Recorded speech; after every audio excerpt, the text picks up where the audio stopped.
Voilà, ça c'est moi. Ah, tu vas me donner la... Ouais. Ok.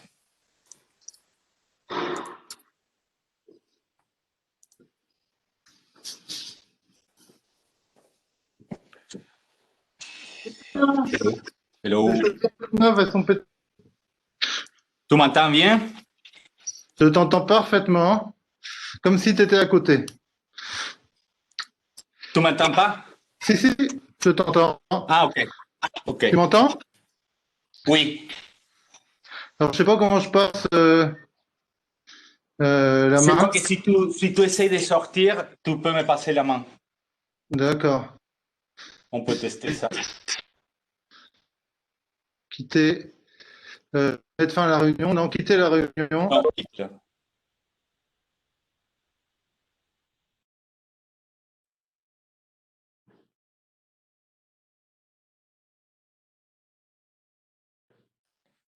Bon.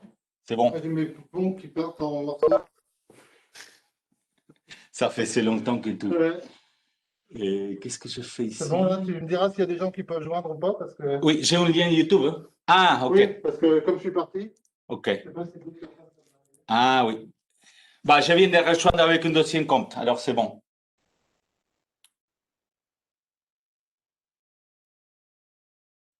Euh...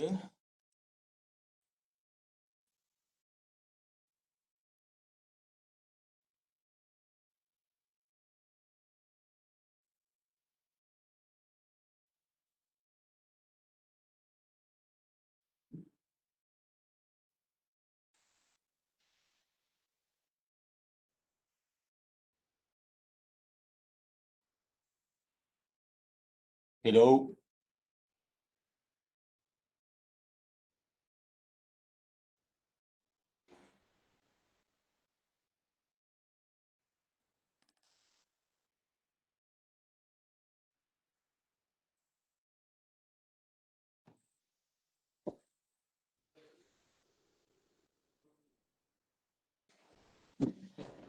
Ah.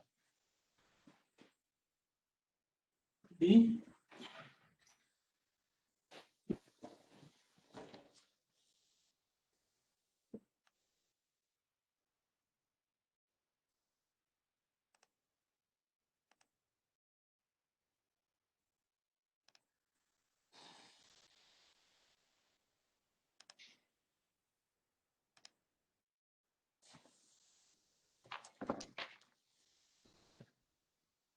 Hola a todos. Hello, everybody.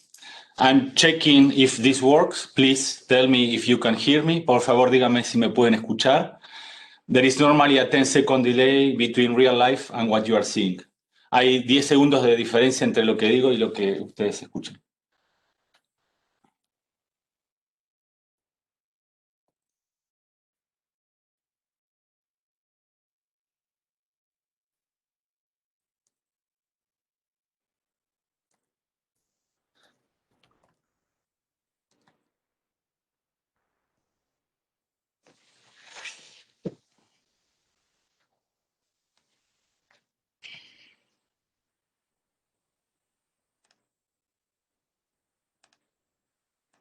Hola, hola. Hola, hola, hola.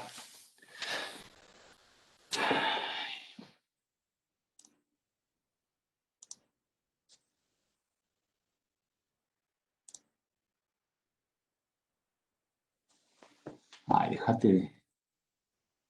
Muy bueno. Obrigado, Rodrigo.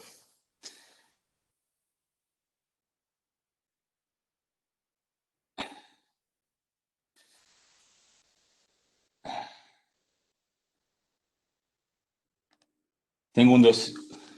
Esta es cámara exclusiva de YouTube. Exclusive camera for YouTube.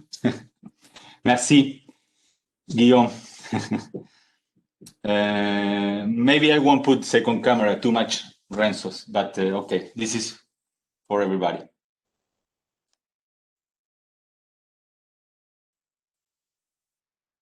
Thanks. So now, this is YouTube. It's a second computer. I'm gonna focus on the main computer, which the jury will evaluate me. Voy a estar más concentrado en una segunda computadora hablando con el jurado. This is for the rest of my family and friends. But good, you have audio. That's all what we need, and visual.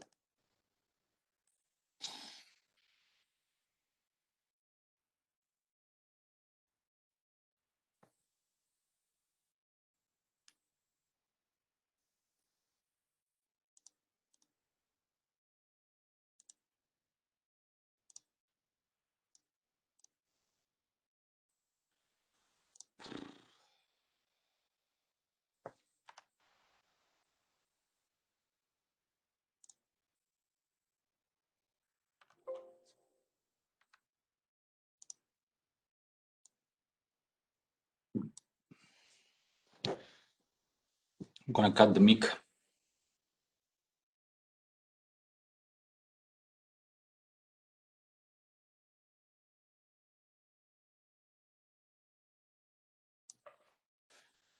So normally we start in 17 minutes. Empezamos en 17. Right now it's only YouTube, but soon they will be the real thing.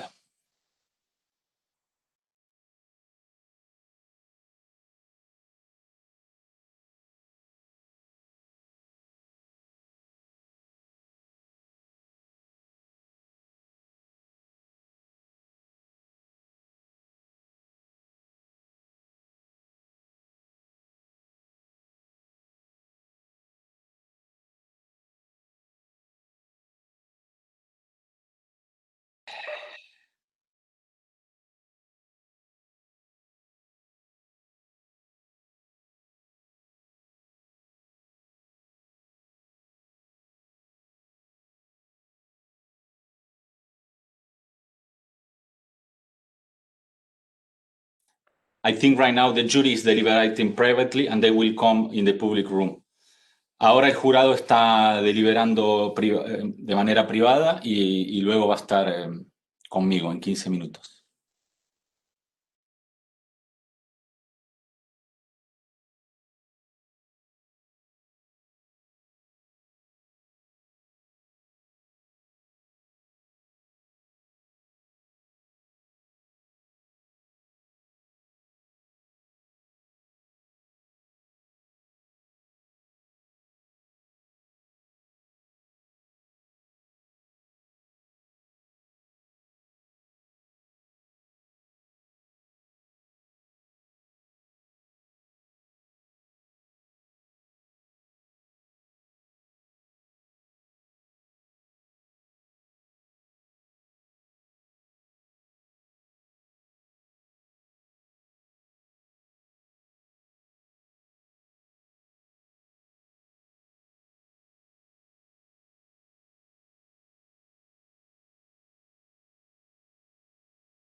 Sorry, YouTube.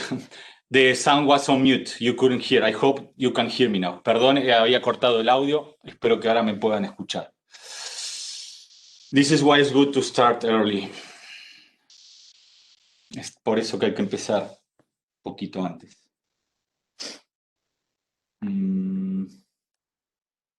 Ok.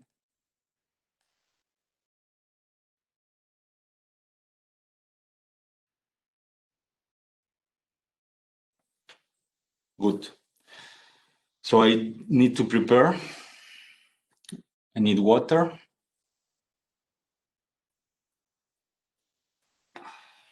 And that's it. I have chocolate. I'm gonna take out things from my pockets.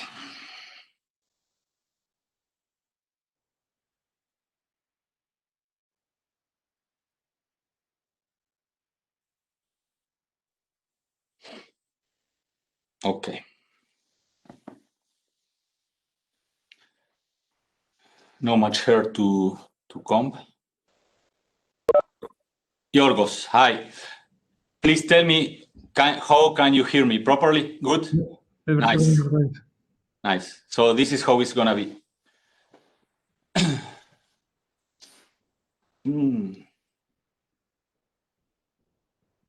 It's good. It's good. It's good. Good. I'm on Ethernet. I have Wi-Fi as backup. Okay, you are deliberating in the private room? Yes, but nobody's online for the moment. Strange. Okay. So maybe we won't start at 2. See. Something is happening here. Okay.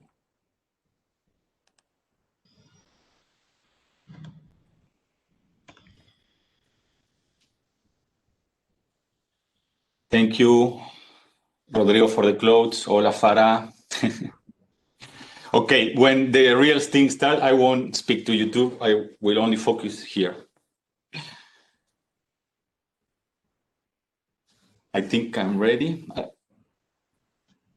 in terms of infrastructure.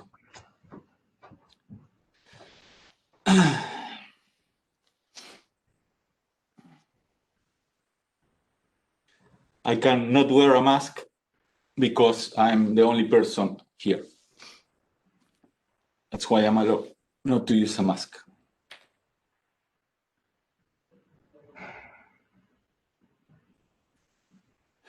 Let's go, Aris, I think.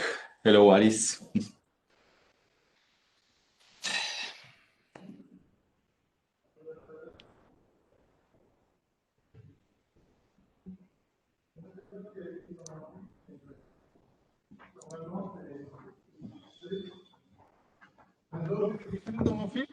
¿Cómo? Sí, si tu mets YouTube, tu peux diffuser.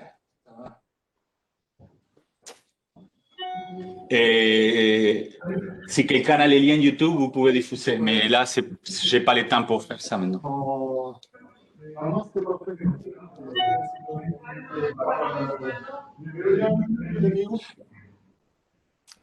Je vais envoyer, j'envoie où? J'envoie tout le monde sinon. J'envoie à tout le monde, tout sur Internet.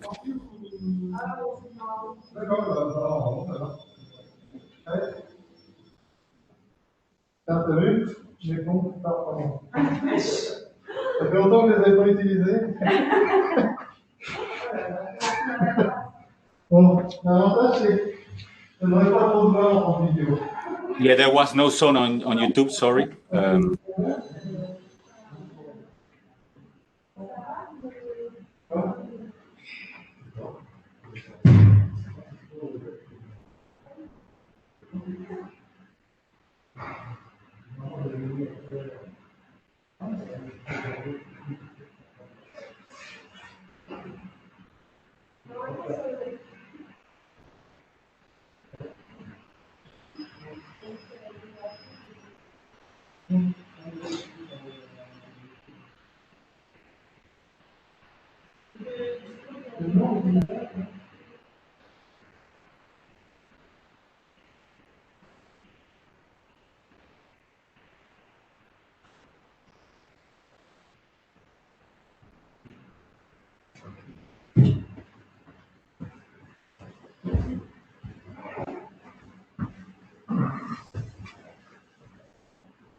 Putain, comment on fait?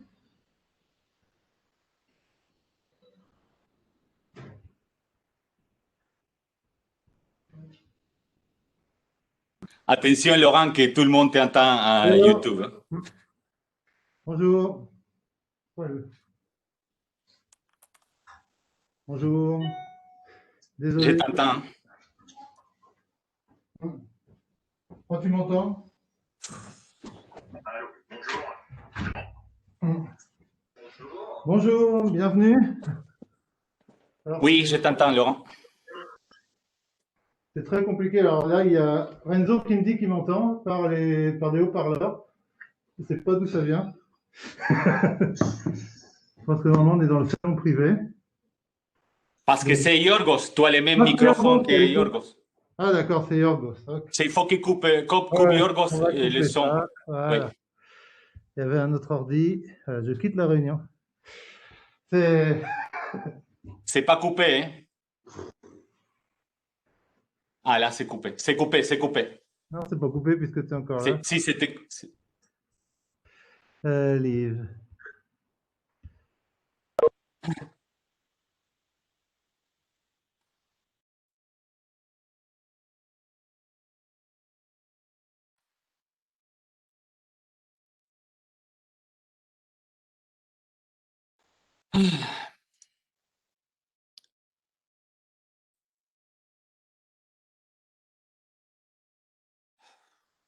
Thank you, everybody on YouTube. Now I am alone in the public, so I can say hi to you. I'm gonna send Mimi. I see you, Tatiana. Gracias.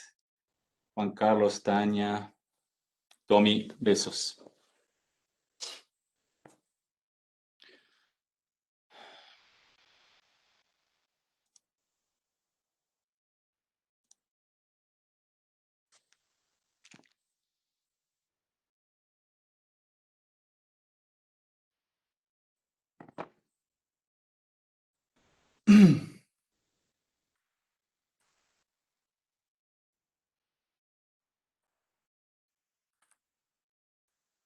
What is WebEx? Okay.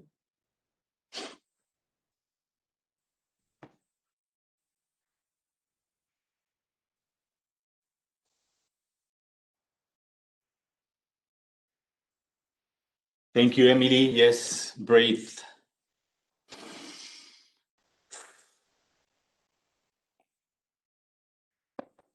Hola, Manolo.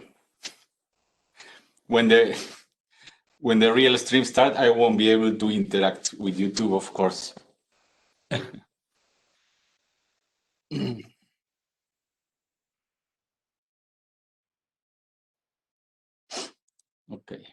Why?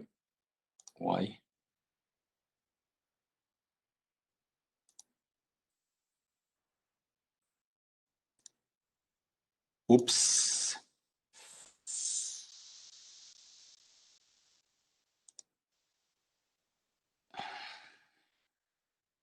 Oof.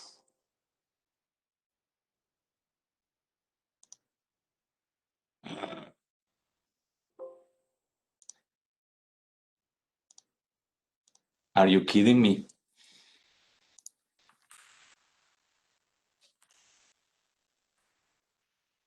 It's broken. The slides are broken.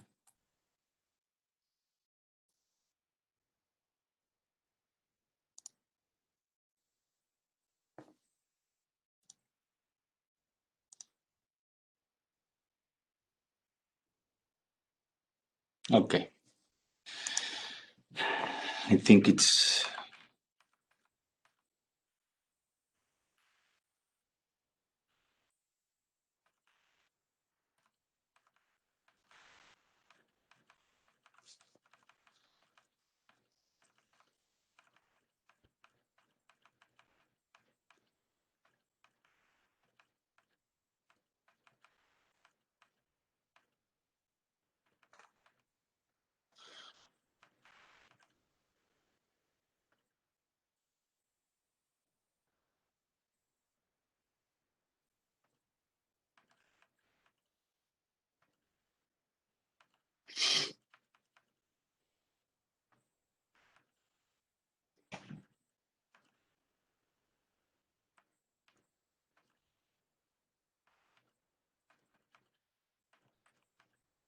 Okay, it works.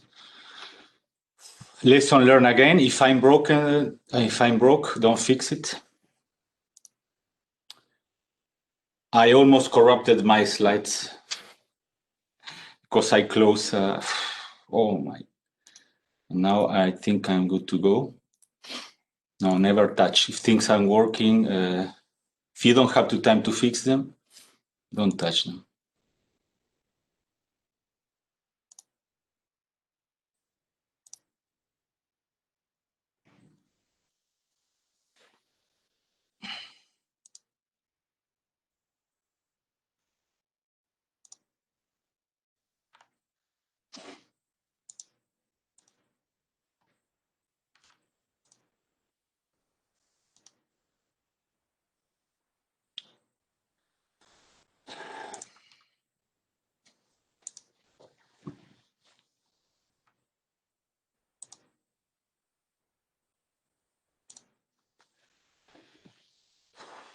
Okay, still no jury, so I can say hello to all my family, friends on YouTube.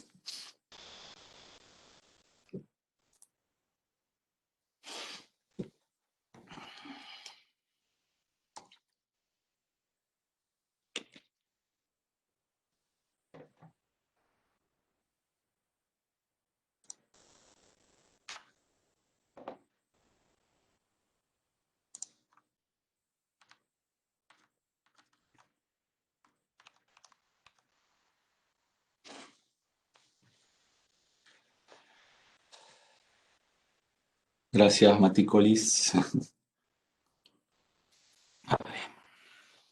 Too much build up. Now I'm waiting.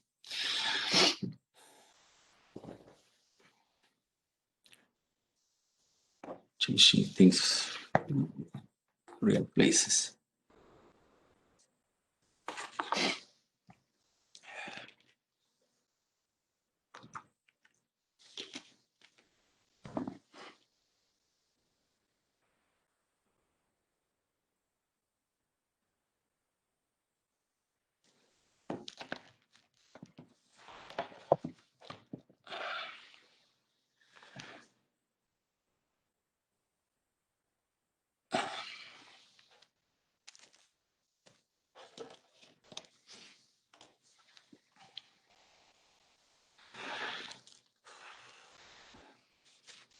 Gracias, Ale. Mi padre ahí, hola, pa. Okay, I'm going to start focusing here, even if it hasn't started yet, but I need to focus. Time is important because I have to do this in 45 minutes.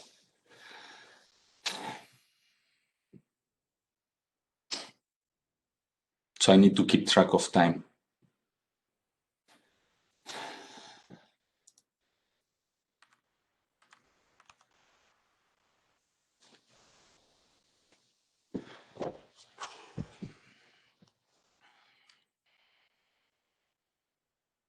Christelle, bonjour, Fabrice. Marco, hello. So Jury is getting online. Hello. Bonjour, Christelle. Bonjour. Hello, Renzo. Hello, Hello. Marco, Fabrice, Marcos, Ludovic. So the party's getting ready. Hello, Renzo. How do you feel? A little bit nervous, but yeah, I hope to be ready. So the floor is yours. Sorry. The floor is yours. Thank you very much. The floor to Mr. President to initiate the procedure. Okay. Okay, so welcome everybody. So I suppose everybody is ready to start the defense. So Renzo, you have 45 minutes to present your work, and then we'll have the question and answer session. So please, can proceed whenever you want. Thank you very much, Ludovic. First, I'm going to share the screen. And if you confirm me that you can properly see it and hear me, I will start. It's okay from my side, at least. It works. Okay, so we officially start. Thanks, Mr. President. First, I want to thank to all the members of the jury, and including Nora. My name is Renzo Navas, and today I'm going to be defending my thesis entitled Improving the Resilience of the Constrained Internet of Things. This is the outline of my talk. A quick introduction about IoT, followed by the first consequential part, one that will be about the moving target defense paradigm with a focus on IoT. The second part will be about one of the contributions that it's a generic moving target defense framework for IoT.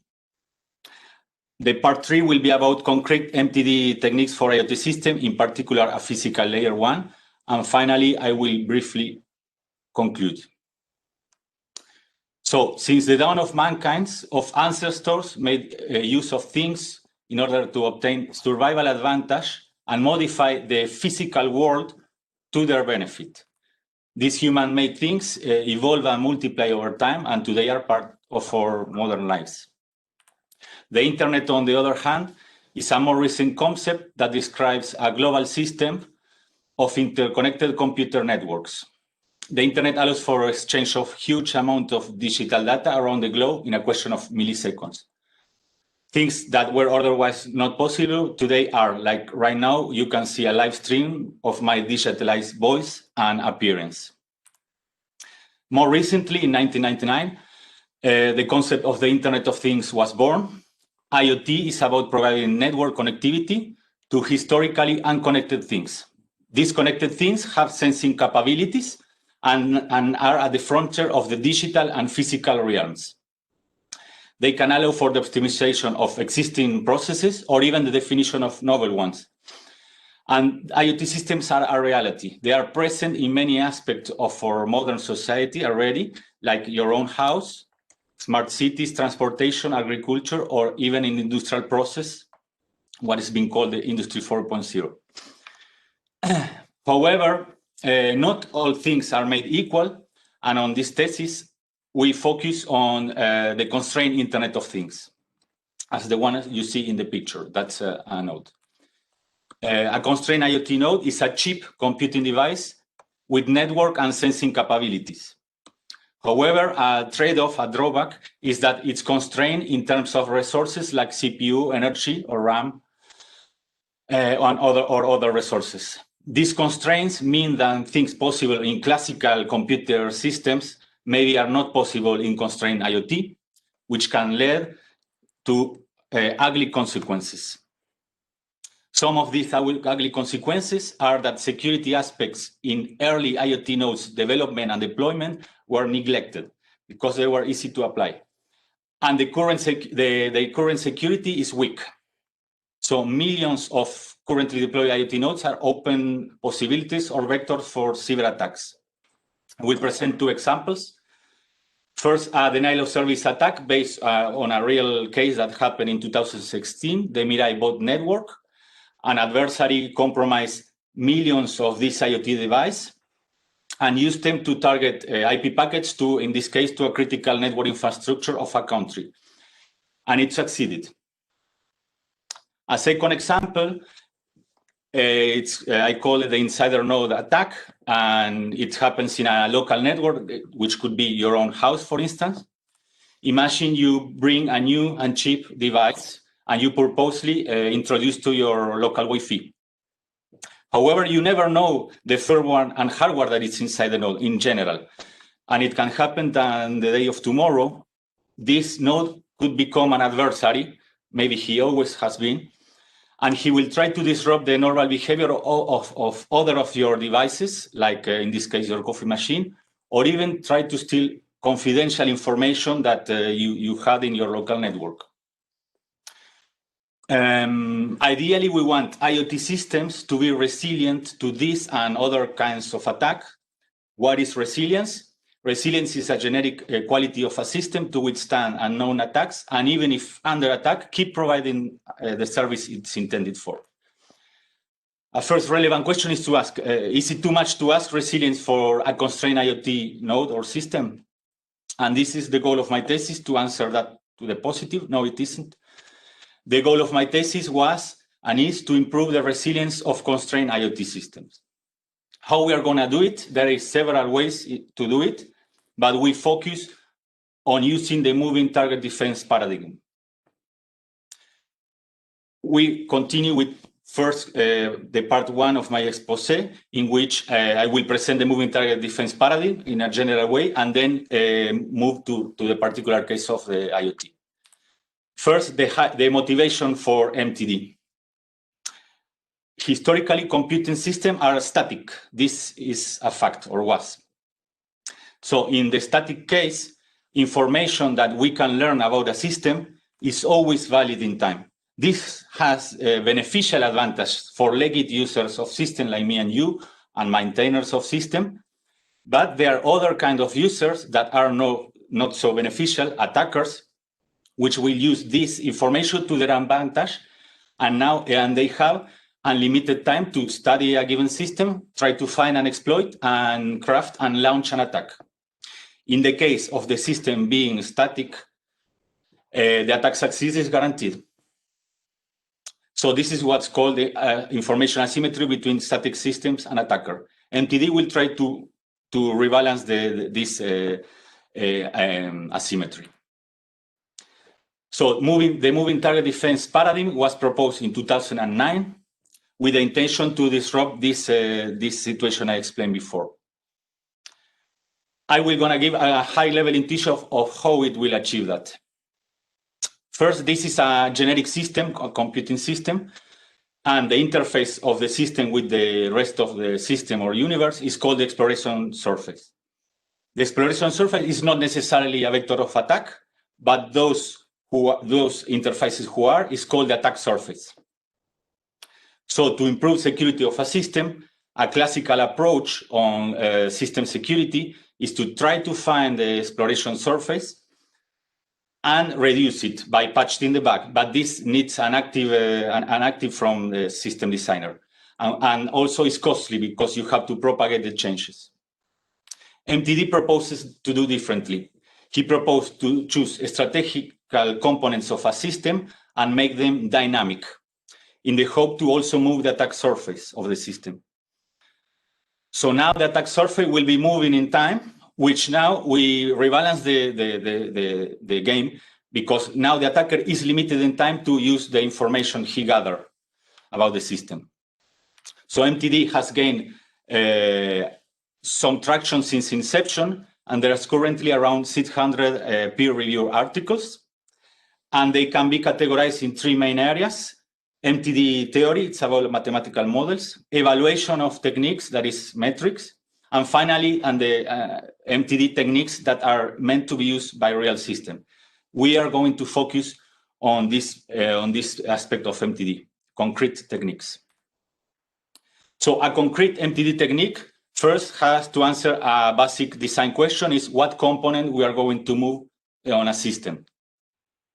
The chosen component is called the moving parameter. This is an important concept. According to the system layer of which the moving parameter pertains, we can categorize existing techniques into five taxonomies. From top to we start with the data. That is techniques that dynamize information parameters. Software techniques are about user-level applications, binaries. Runtime environment is more about the interface with the kernel, instructions and randomization. Platform techniques will try to randomize hardware of the system, or even we change the operating system. And finally, network techniques are about distributed components like IP addresses or even network topology. So the current state of the art for classical system, as studied in the literature, identifies 89 distinct MTD techniques for classical systems. And according to the categories I just presented, this is a distribution. And the main takeaway is that 35 pertain to the runtime environment category. Actually, every no-model operating system uses a runtime environment technique called address space layer randomization. However, for the Internet of Things, all the existing literature that we surveyed identified at most 5 techniques. So it sounded at the beginning curious. We were curious. Why is that? Maybe because MTD cannot be applied for constrained IoT. So first, we decided to conduct a survey on the state of the art. So the first research goal was to establish the state of the art of MTD for IoT to properly see what was happening, because it was non-existent in the literature. And this is the first contribution I'm presenting you today. It's the first peer-reviewed literature review about MTD techniques for IoT. Has been very recently published. We took a methodological approach, systematic, and we tried to document everything, search inclusion criteria, in order to this technique to be objective as possible and reproducible. The results were that 32, we find that there are 32 MTD techniques for IoT. And this I'm going to plot according to the categories and year, the number of proposals per year, sorry. Basically, what I want to show with this graph is that there is a slight upward trend on MTD for IoT techniques. And if we aggregate the categories, we can see there is a majority of network MTD techniques. This was expected because the network component is fundamental for IoT systems.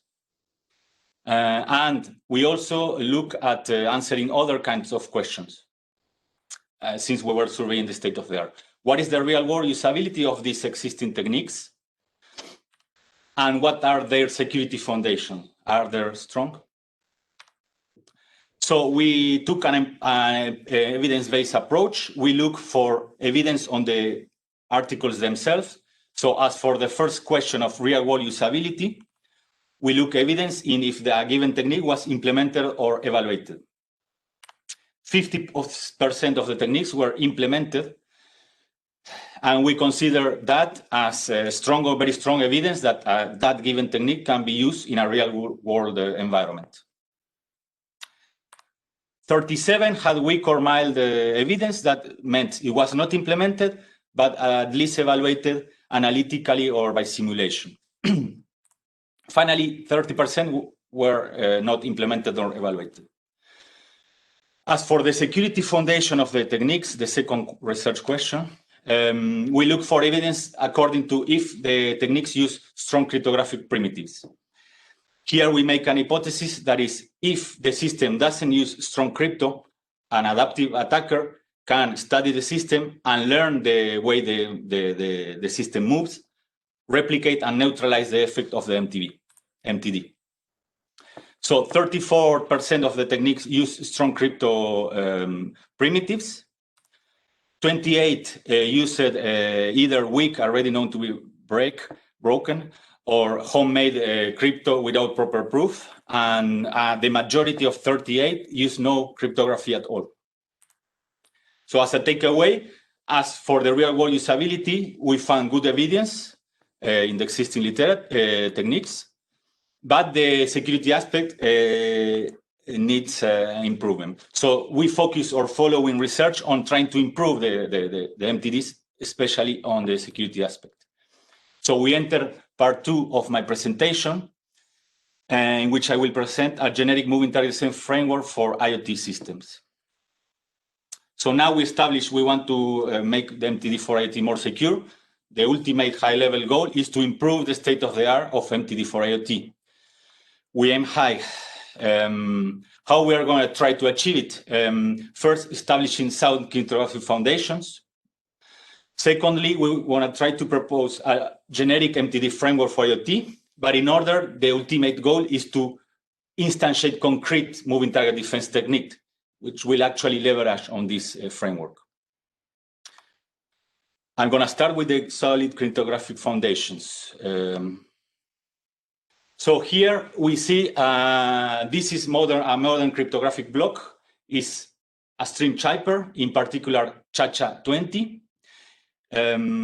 Is symmetric cryptography that depends on sender and receiver sharing a same key.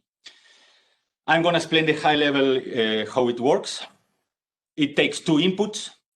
In the case of Chacha, a 256-bit key that should be secret and secure. If not, everything is broken. And a nonce that is a number used once. Again, if it's used twice, the security is broken. But it doesn't need to be secret. These are inputs to our block.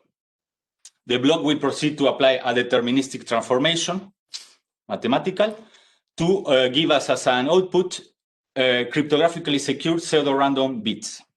In this case, 100 million terabytes. That's a lot, which had good random statistical properties, but also has other security properties. So our rationale is that we are going to try to use this key stream to randomize a moving parameter. How are we going to do it? I'm going to introduce the generic framework. This is the second contribution of this presentation. I baptized the framework Janus in honor of the Roman god of changes, transition, beginnings, and ends. And Janus abstracts and generalizes common components of moving target defense strategies. It tries to be an archetype for concrete MTD strategies. And the goal is to leverage future MTD work, for instance, by reusability of the components, to reuse previous work or design patterns. It has been published this year. So this is a scheme of Janus. I'm sorry, I'm going to drink a little bit of.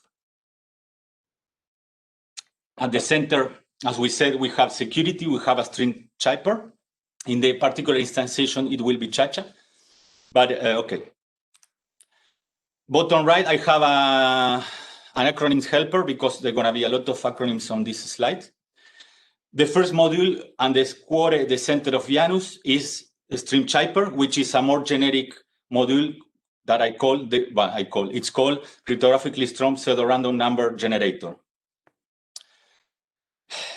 A concrete technique will have to instantiate a particular solution for this.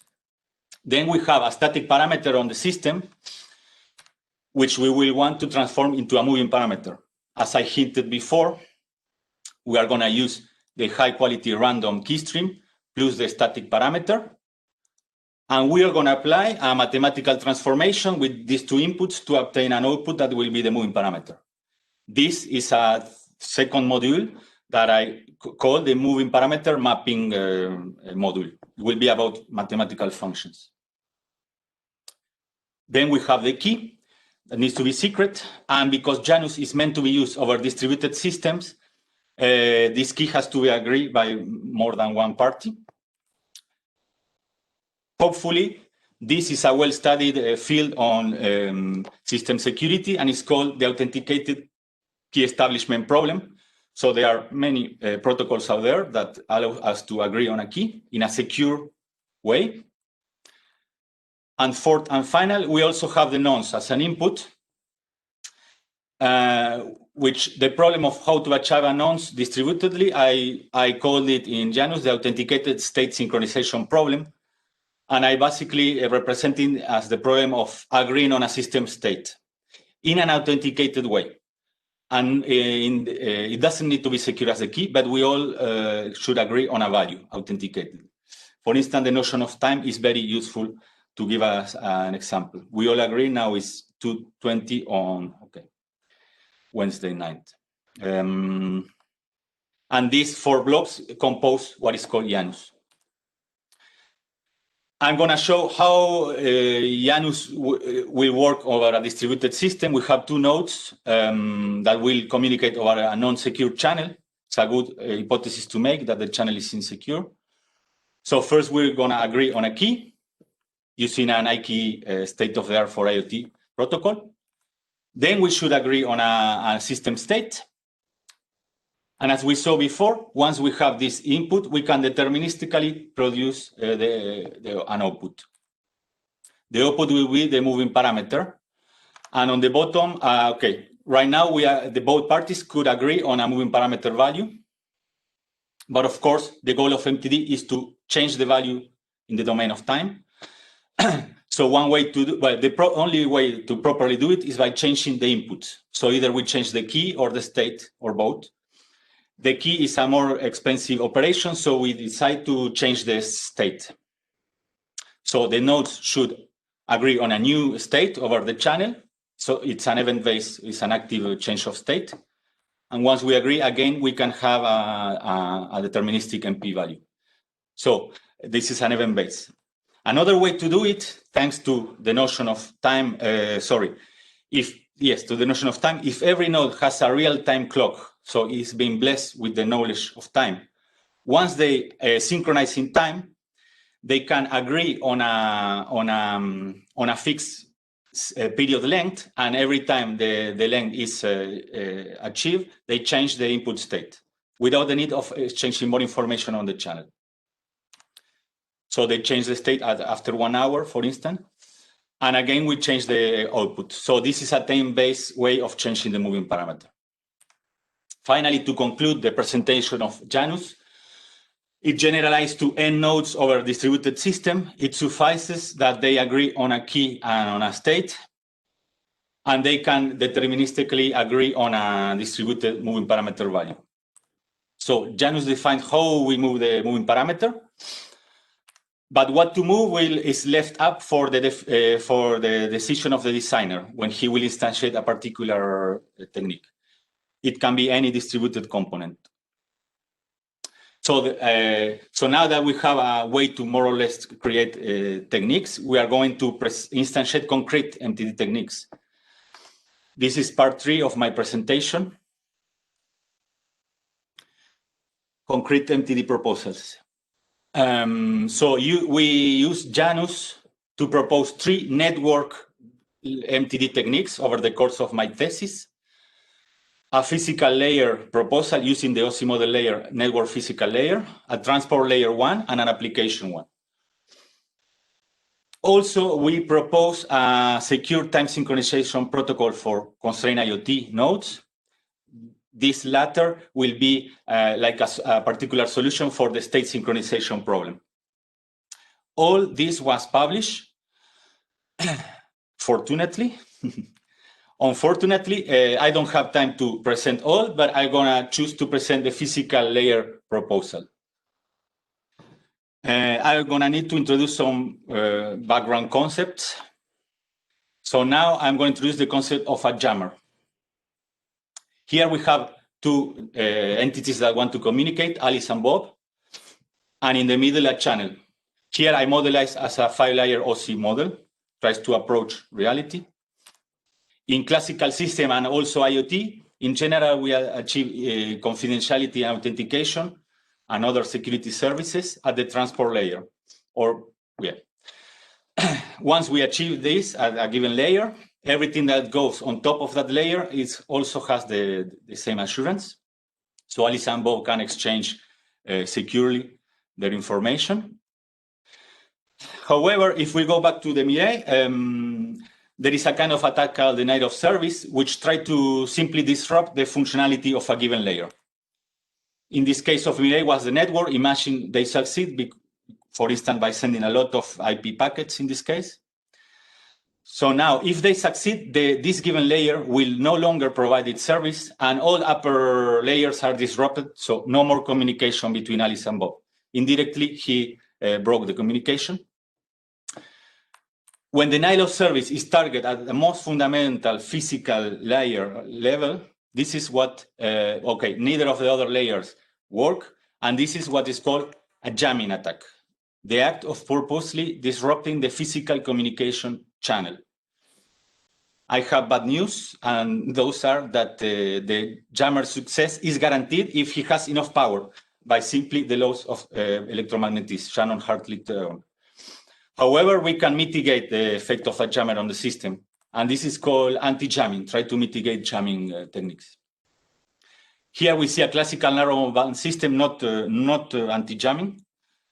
A jammer simply puts a signal in the same range of frequency of higher power.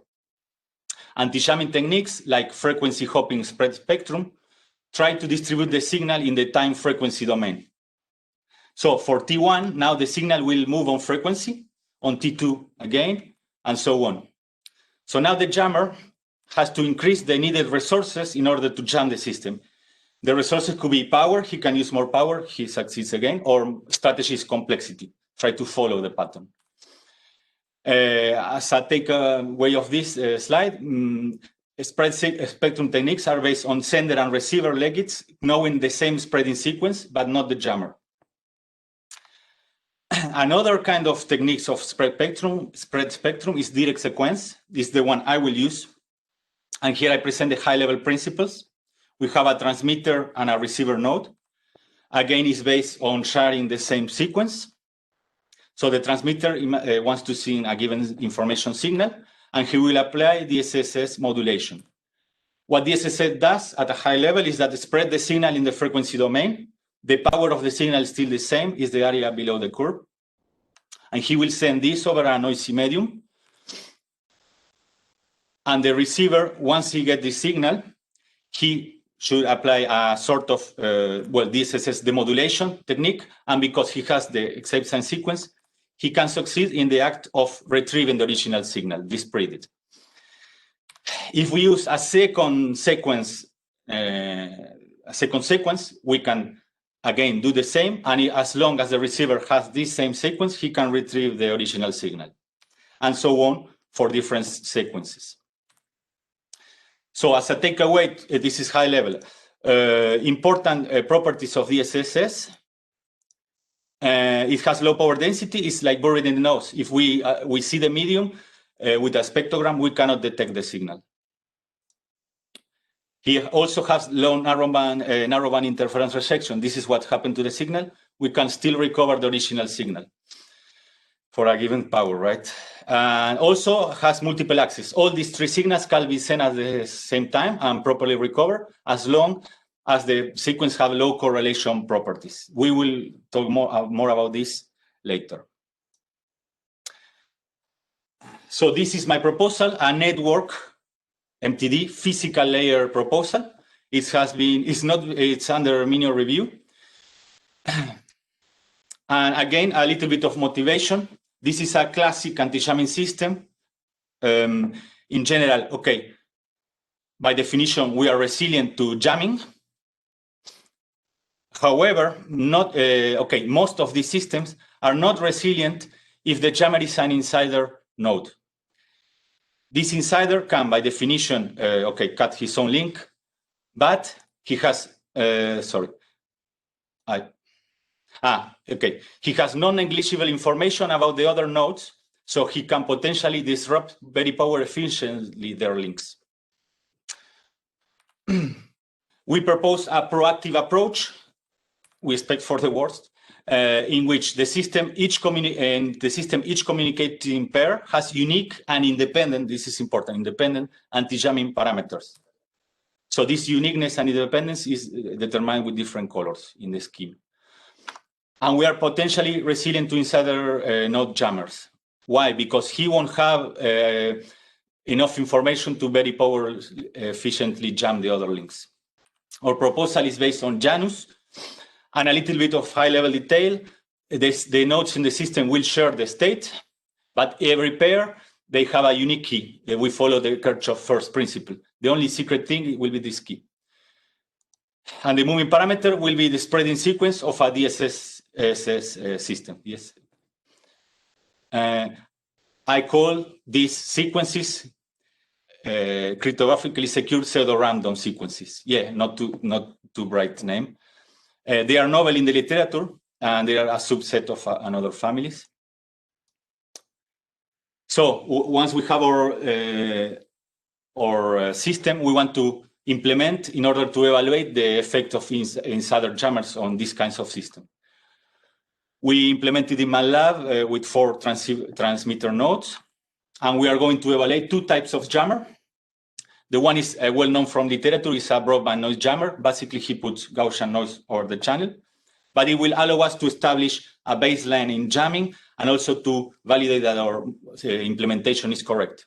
And then we're going to go to implement and evaluate a smart jammer. It will be simply implemented as a transmitter node, which a given sequence, but he doesn't know the sequence of the other nodes. We're going to define that if the system or a node in the system reaches a 25% bit error rate, this is a defeat. It's the system is jammed, or the node in particular is jammed.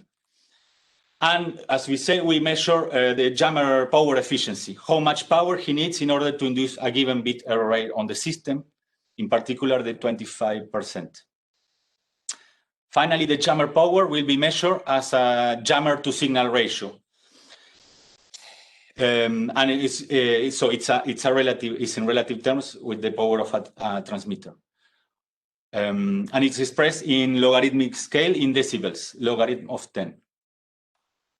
The research goal is to evaluate the anti-jamming resilience of the proposed system. So let's start with the experiments in the broadband noise jammer setting. In the x-axis, we have the jammer power as GSR in decibels. The more to the right, the more power the jammer is inducing in the system. And in the y-axis, we have the bit error rate of a given node, or in this case, of the whole system. And then we're gonna run the experiment many times for different jammer power levels, but also for different sequence lengths. If we use longer lengths for doing DSSS, we will use more bandwidth of the signal. So we are potentially more resilient. And as we say, if the jammer reaches the bit error rate point of 25% or more, the system is jammed. So this is what happened for the case of L128. As long as the jammer keeps increasing this power, he induces more bit error rate on the system until he reaches the point we define, the 25%, our system is jammed. In the case of L128, he needed 25 decibels. In linear terms, this is around 200, a little bit more than the power of a node. First observation, okay, all the nodes are jammed equally, doesn't matter the sequence. Basically, the jammer is raising the background noise. Sorry. Here are the results for sequence length of 256. We increase the length. Every point is an experiment. So because we double the length of the codes, we expect the jammer to double the power he needs. And this can be seen here. I mean, we will see that now he reached the same effect on the system, but using more power, approximately 3 decibels more, a little bit more. As we say, 3 decibels in linear terms is double. I didn't say it, sorry, I said now. 3 decibel is double in linear terms. If we again double the sequence length, again the jammer needs approximately double the power to jam, and so on. This is very well known from classical literature. We simply validating our model is sound. We agree with well-known facts. A little bit more formal, what we say is when we double the length, the jammer needs 3 more decibels, that is double the power.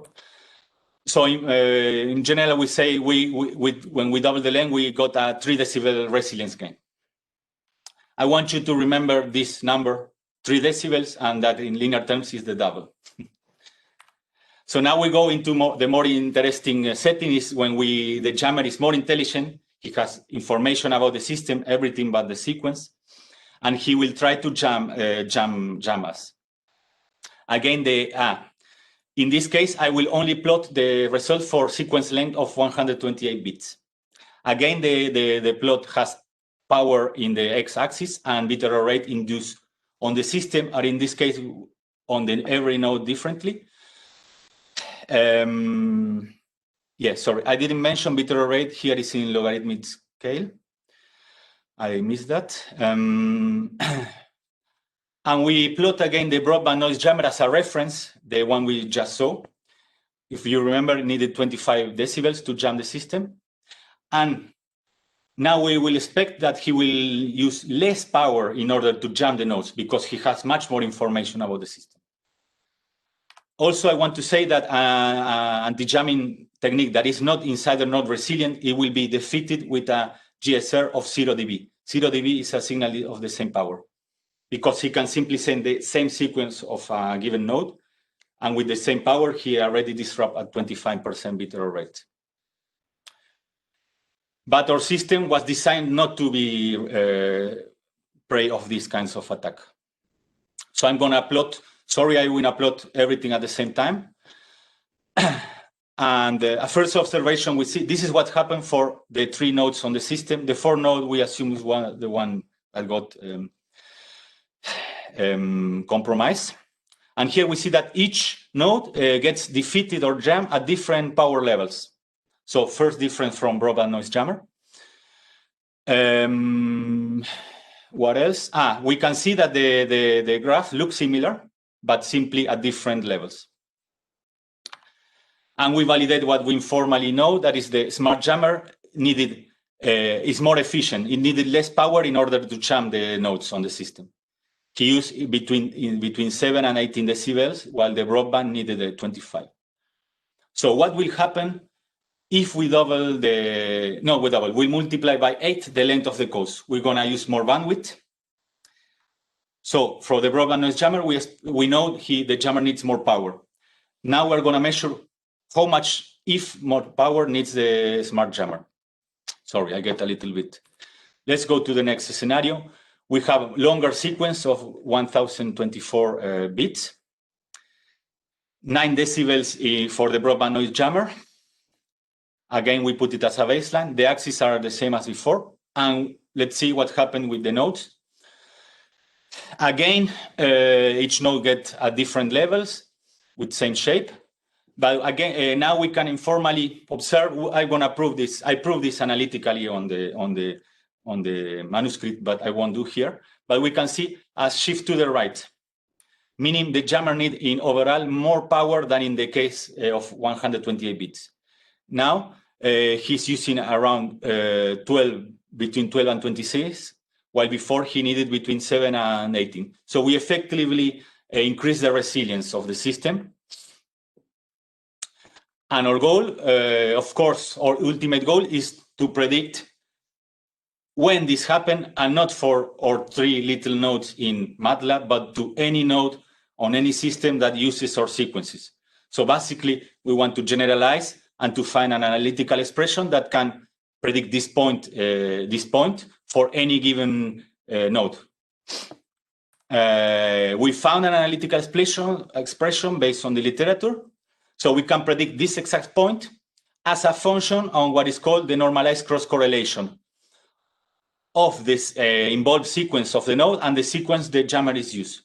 So basically, if we calculate the normalized cross-correlation, we know when this point is going to happen. We validate this analytical expression for many sequence length and many nodes and sequence. So now the research goal, of course, is to use this analytical expression to predict any system. This is translated to a problem of study the normalized cross-correlation properties of the kind of sequence we propose, cryptographically strong pseudo-random sequence sets. So far, I avoided to present any kind of mathematical equation, but this slide is the exception. I'm going to present the concept of the cross-correlation of sequences for finite sequences.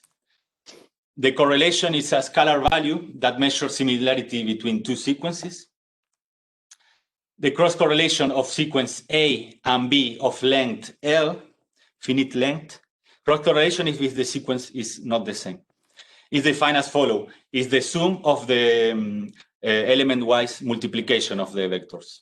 In vectorial algebra, this is simply the dot product of 2 vectors. In our signal processing setting, these sequences are more particular yet, and they are bipolar. They only take values, the values of -1 or +1. In that case, the cross-correlation can take values integer in the range from -L to L. Further, we are interested in the normalized cross-correlation, the absolute normalized. So how is calculate the absolute normalized cross-correlation? I'm going to simply call it the normalized cross-correlation. We take the modulo of this result and we divide by the maximum value that for bipolar sequence, we know it's L. And we obtain the result that will be comprised between 0 and 1. NCC of 0 is what we know as orthogonal sequences. and one is the same sequence or an inverted version of that. So in order to categorize our sequence, we took first an empirical approach. We generate 50 million NCC values, a lot of sequence and cross-correlation. And here I'm going to plot what we obtain as the empirical cumulative distribution function, as a function of the NCC value. The max we know is 1, is log scale, and the minimum is 0, but here in log we cannot obtain it. And for different sequence length. So we have 50 million values, and basically we count how many have a given number, and we addition the result. This is a monotonically increasing function. To give, so we have a lot of information here. I'm gonna try to explain how we can use it or what this ECDF represent. Again, suppose now instead of NCCs, we're measuring the age of the people currently watching this stream in years. And I ask you, each and every of you, and imagine we are 100. And then I plot the results. I mean, and it's cumulative. So maybe the oldest who is watching the stream has 90 years old, and the youngest has around 20. And once we have this empirical data, we have a lot of information. And in particular, for instance, the median is the percentage 50%. We obtain it when we put this horizontal line in the 0.5 probability. And at the level it intersects with the empirical data, this value, let's say 45 years, means that 50% of the current people watching the stream has an age equal or lower than this age, and the other half higher. For now, I'm still on the lower end. But if we include more percentage of the population, let's say we try to 90%, the given value will increase. For instance, if I say now 64 age, maybe now 90% of you, well, you is either yes or no, but 90% of the population will comply with this quality. Another percentage, the more you want to include, the more to the right you're going to be. Now we go back to our setting, and of course, instead of age, we have normalized cross-correlation, but we can use it for this. So for instance, in this case, it's 0.63. And the more we lower the value, we can also get the percentage of the population that will comply with this value. 20% in this case. So this is all empirical, in this case 50 million, but we want, sorry. So what happens if we do the same, if we increase the length? Okay, this happens. They have a lower overall value. It's like, okay, let's say they are younger if the age was the value. Without the length, now their overall population is younger. 50% has this value or lower, and so on for double the length. So we can say that the larger the L, the lower the overall normalized cross-correlation of the big sets of these NCCs. But we want to validate this analytically, and we took an approach purely probabilistic, and can be also by counting, because they are finite sets of, even if they are huge, you can count probabilities. Thank you, Patrick Maillet. And also I use with Mathematica. I simply validated that these curves are correct, but now we have analytical expression that express them. They are ugly some, but the median can be expressed as follows, is the inverse of the root square of 2 by L. And here we see the bigger the L, because it's in the lower part, we're going to go to the left, specifically this ratio. Finally, I'm going to put in context how our NCC's values compare with NCCs of other sequence sets in the literature. And overall, we have higher values. The state of the art guarantees maximum values of 0.1 for a set of 16, while we can only give guarantees in terms of probability of 95%. We can guarantee that they have a value of 0.3 or lower. So we have higher normalized cross-correlation. However, a pro of our approach is that we are resilient to insider node jamming. So once we have this info, we can say relevant information for our given setting. We go back to a more empirical approach. We are going to extend the length of codes and see which level of power the jammer needs to effectively jam the system. We put the broadband noise as a reference. And we're going to evaluate the smart jammer for different percentage of effectivity. The more percentage of the nodes he wants to jam, here I represent with different color, different confidence intervals, the more power he will need. And we can see this is analytically corroborated. With 4.1 decibel for this length, he can jam only 0.1 of the nodes, but the more power he uses, if he uses 11, he can jam 50%. In all cases, he uses less power than the broadband noise jammer. We keep increasing the length, and then we can analyze the ratio between length and jammer power. If we remember before, broadband noise was 3 decibels, while we double, we need 3 more. This is the slope of 3. In linear terms is L. While in the smart jammer, the slope is different. It's of approximately 1.5. And 1.5 in linear terms is the square root of 2. When we double, he needs the square root of 2 more power. We validated this analytically, but this is an empirical way of showing it. So if we fix on a percentile, we can know the expected if we increase the length. So this is an important result. It's in the order of the square root of L, the resilience. Also, we know that the bandwidth is dependent linearly on the length. So now we have the elements to probabilistically predict a generic system inside a jammer resilience as a function of L. And a system designer can take practical trade-offs about how many lengths he wants and how much resilience to expect against a smart jammer. The takeaway of my proposal is this, to finalize. Most anti-jamming techniques are not resilient to insiders node jammers. We propose a Janus-based anti-jamming technique that it is, in which we randomize the spreading sequences of the SS system.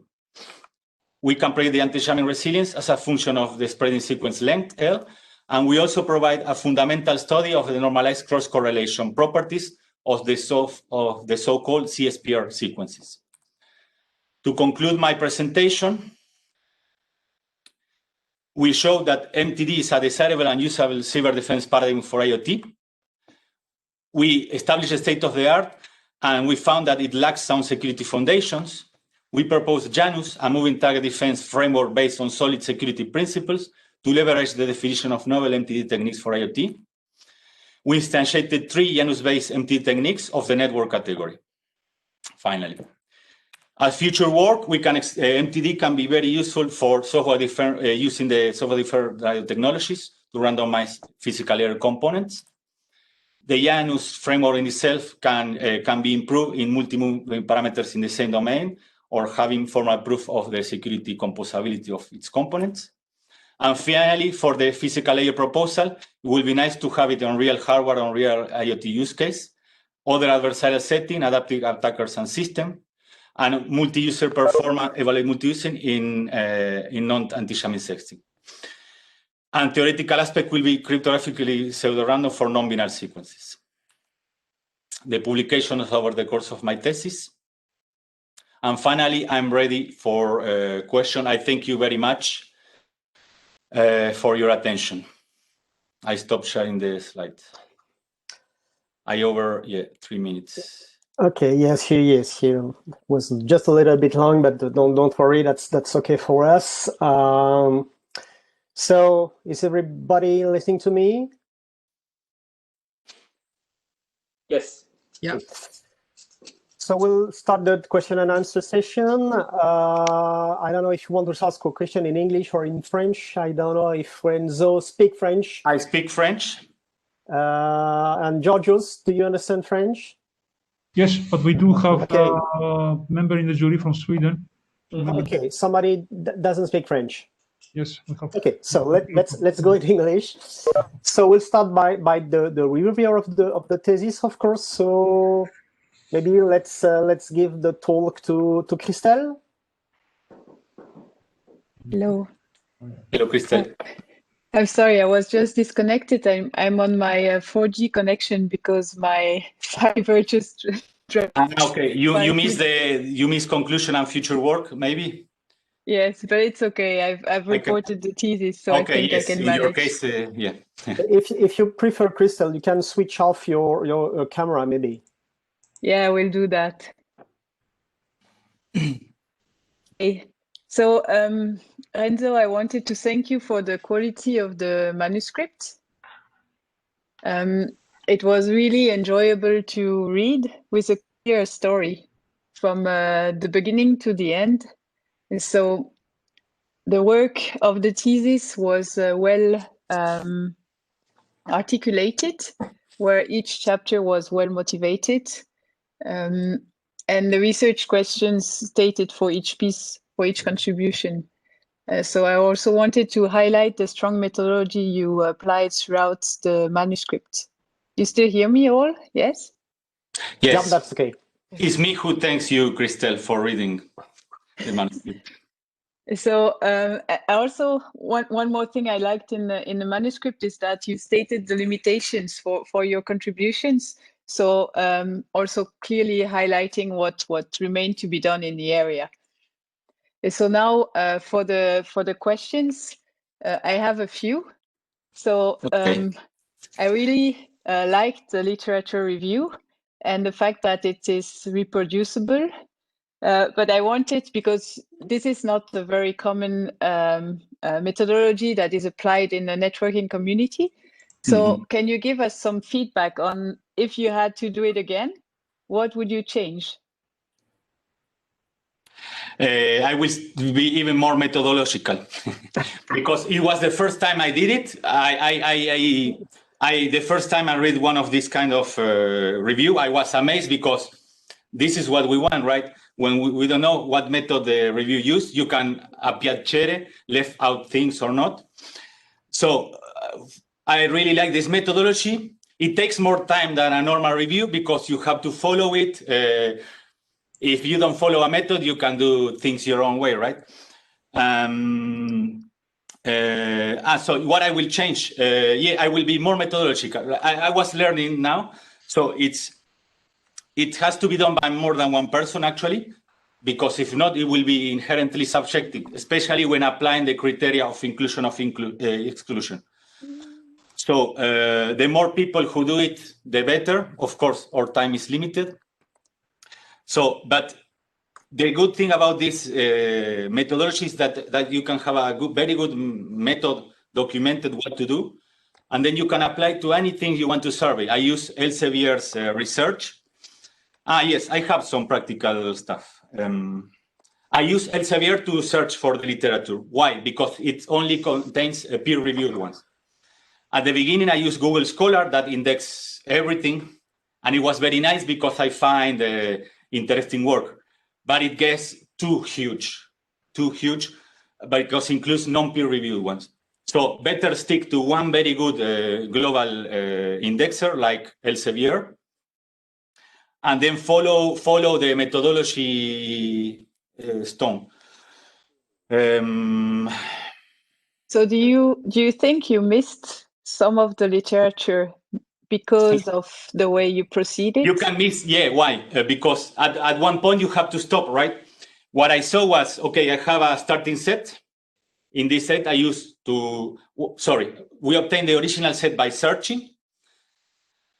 And then I use what's called the snowballing, that is to look for other possible left out work. That is very important. But if you use snowballing, that's an important thing.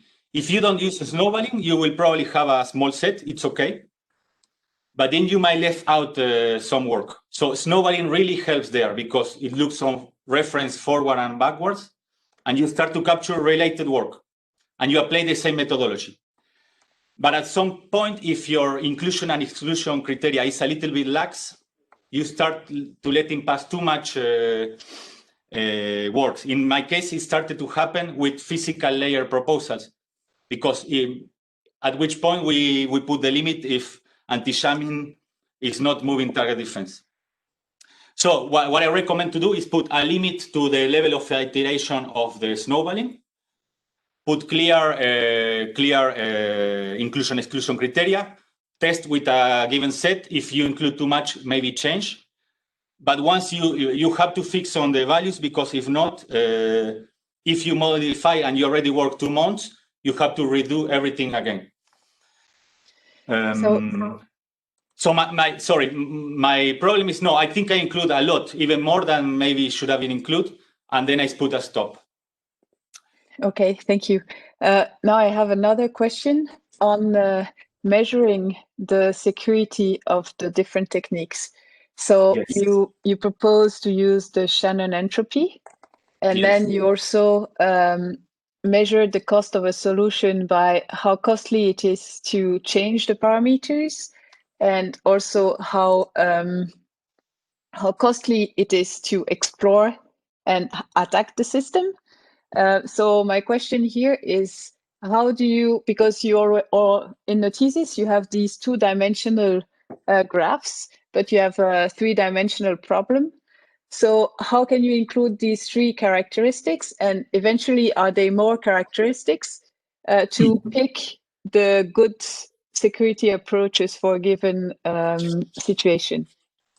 Yes, thank you for your question. Indeed, yeah, it's a multi-dimensional problem because every qualitative entropy metric adds a new dimension to the problem. So either I made a 4-dimensional graph that can be done. So I have to, what I said as, okay, I'm going to use 2 dimensions.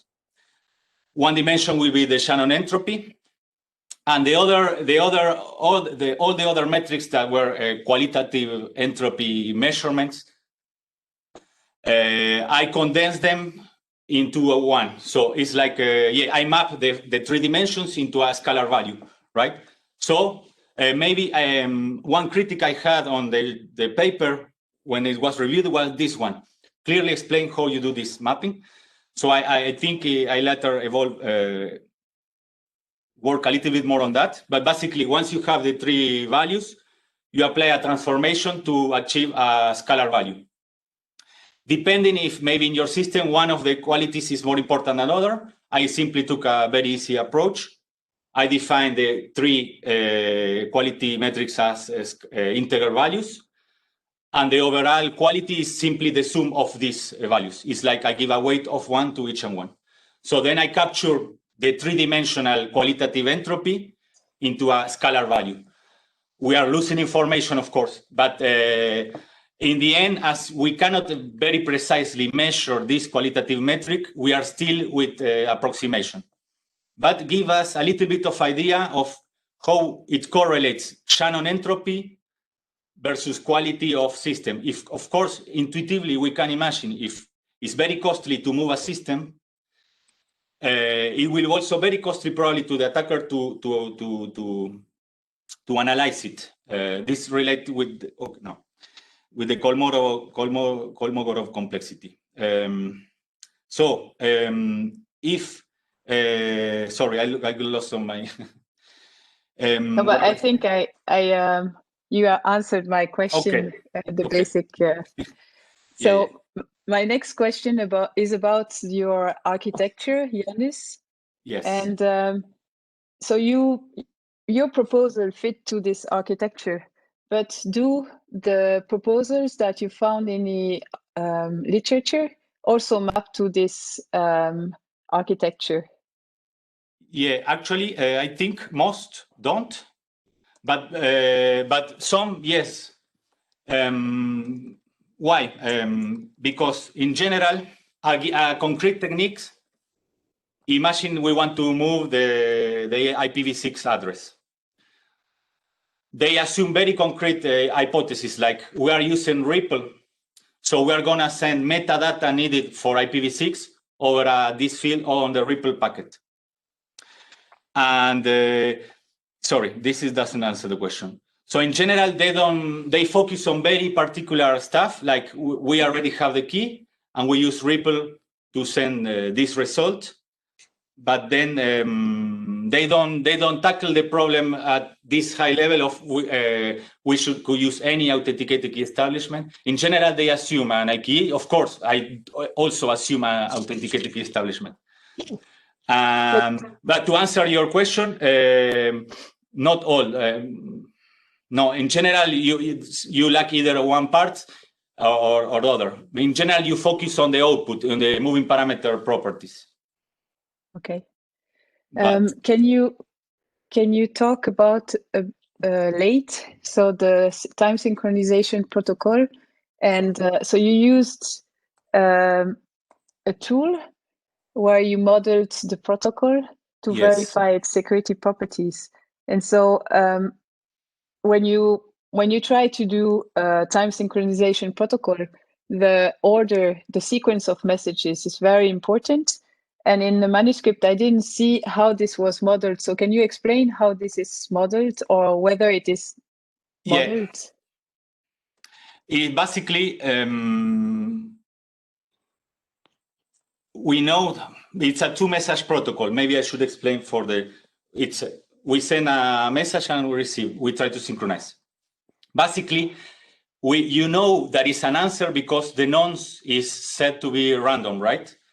So, because if you are the node that sent the first message, it is you that generated this random value. So the only way to have a response, because guessing this random value is hard, the probability is, okay, you can calculate, but it's very low. So you assume a message comes as a response that matches the same value that you choose. It's a response to your message number one.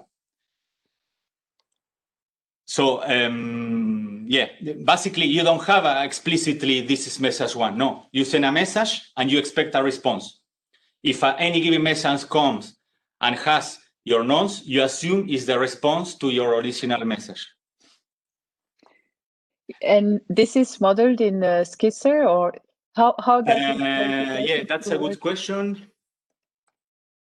Indeed, no. Cheater is not modeled, but he can try to cheat your message. If you have more than two messages, you have to be, the more messages you have, the more complex it gets. So for the third message, you will specifically define what you will send over the link. So we generate a conjunction of nonce one and nonce two. Okay, the third message needs to have my original nonce and the nonce number two. So only a guy who sends message one and receive two can predict this together the nonce ones and two. But it's up to you, to designer, to guarantee that. You can do it with nonces. Citer doesn't do it, but he looks for failures on your designs. If he finds, for instance, that in message number 3, you didn't include nonce number 1, he knows that an attacker can use any message number 2 for any other run of the protocol to cheat into believing that your message number 3 is correct, but in fact it isn't. So Citer doesn't know. It's up to the designer to properly validate the exchange. So you model, I receive this, I validate that it has a given nonce, I send this, and so on. It's up to you model the sender and receiver and what you send. And Citer will help you to find, here somebody can cheat you. So you have to see what information you need in order to send in order to not be broken. And so when Citer points the potential points of failures, yes, did you use that to correct your design, or how do you use this information to infer the security of your protocol or to improve your protocol?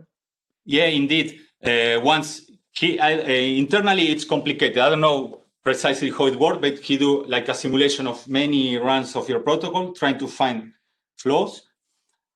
And you have to specify the security goals beforehand. So, like, I want authentication. I want not replay. And if he finds, it's very nice. He finds a specific run of the protocol and the type of message the attacker needs to send in order to cheat your protocol. So it's very easy to interpret. He shows you a concrete example of how your protocol in this particular run is broken. So you can clearly see why it's broken, and then it's up to you to see how you fix it. But he shows you a concrete example of a run of the protocol which will be broken. So then it's up to you, the designer, to see how you fix that. But he shows you a malicious run of your protocol. Okay, so it's very good. Now I have another question about. So you applied MTD to CoAP yes. And where the moving parameter, if I understood correctly, is the URL. So against which type of attack do you protect guy doing this? Yeah. Thank you, Christelle, for the question. Yeah, basically I protect a particular URI that is the well-known core, that it's an interface that is designed to be open and to be discoverable by any node. That's why it's well-known. So imagine there is no evil nodes on the network. It's very useful because you discover a resource and you, a resource server, and you ask him, get well-known core. And he answered with a lot of information about the services it offers, the resources. However, if we are an adversary, we use this well-known exposed API. We can use it for denial of service attack. Because I know you are a server there, you offer me the well-known interface, I'm gonna bomb you with a lot of message that because you are well-intended, you will answer. And if you answer, you are using resources, you are using network replies, you are using energy, etc. So basically it's to avoid almost trivial denial of service attacks for resource servers. Basically, I'm breaking the co-op standard, but the standard is made for interconnectivity. So if I'm able to guess the sequence or to guess the next URL, Yes. then all the nodes that are supposed to discuss with this object need to change the key, right? Yeah. And so is that feasible? How much time would that take? How much damage would that create to your network? And is this more than without using MTD? Thank you, Christelle, for the question. Yeah, actually, you don't need to change the key. You can change the state is the variable we want to change. However, actually, you are true. This particular solution can be very easily attacked because we are not resilient to simply replay attack. Imagine you are a legit node of this MTD. If an attacker is able to see in clear text your well-known resource, but encrypted with a different name, even if he doesn't know the key or the nonce, he simply replicates the packet. And because during the validity of the period of the multi-defense, this is what we agreed to call or resource, the replay attack will be valid. But this is true for any system. Basically, you have a small window in which you will be open to replay attacks. In very strong information security, you resolve this problem by using a different nonce at every different message, so you never repeat the same value. But on MTD, will be too expensive to do that. That was your original question. And actually, it's one thing missing of our contribution. We wanted on the co-op proposal, we wanted to implement it. Actually, we partially do it. Haken, thank you. And we wanted to measure, with the real nodes, what was happening, and particularly how much energy we were using and how long we will take if we need to change the parameter. Unfortunately, we didn't do it yet. But yeah, it's a trade-off. In the end, it's a trade-off. The longer you maintain the static parameter, the less costly for the system. The more you want to be protected, the more fast you have to renegotiate and change your parameter, but the much more expense you put at your system. If you use time internally to change the parameter, that could be very efficient because it's almost won't use much energy you already have the notion of time internally. I think I derivate too much from your question, Christelle. It's okay, thank you. I'll let others ask questions now. I'm done with my questions. Thank you. Thank you very much. Thank you, Christelle. So now the floor goes to Fabrice, second reviewer. Yes, thanks, Mr. President. Thanks, Renzo, for your talk. I know that this kind of time is quite complicated to manage, especially because it is your defense, so you have a lot of stress, and also because you know the pandemic situation. But congratulations, it was a very, very nice talk, very lively, very dynamic, very pleasant to listen. I have some comments. about your manuscript, and also one question, which is quite close to the question of Christelle about the state-of-the-art methodology you follow.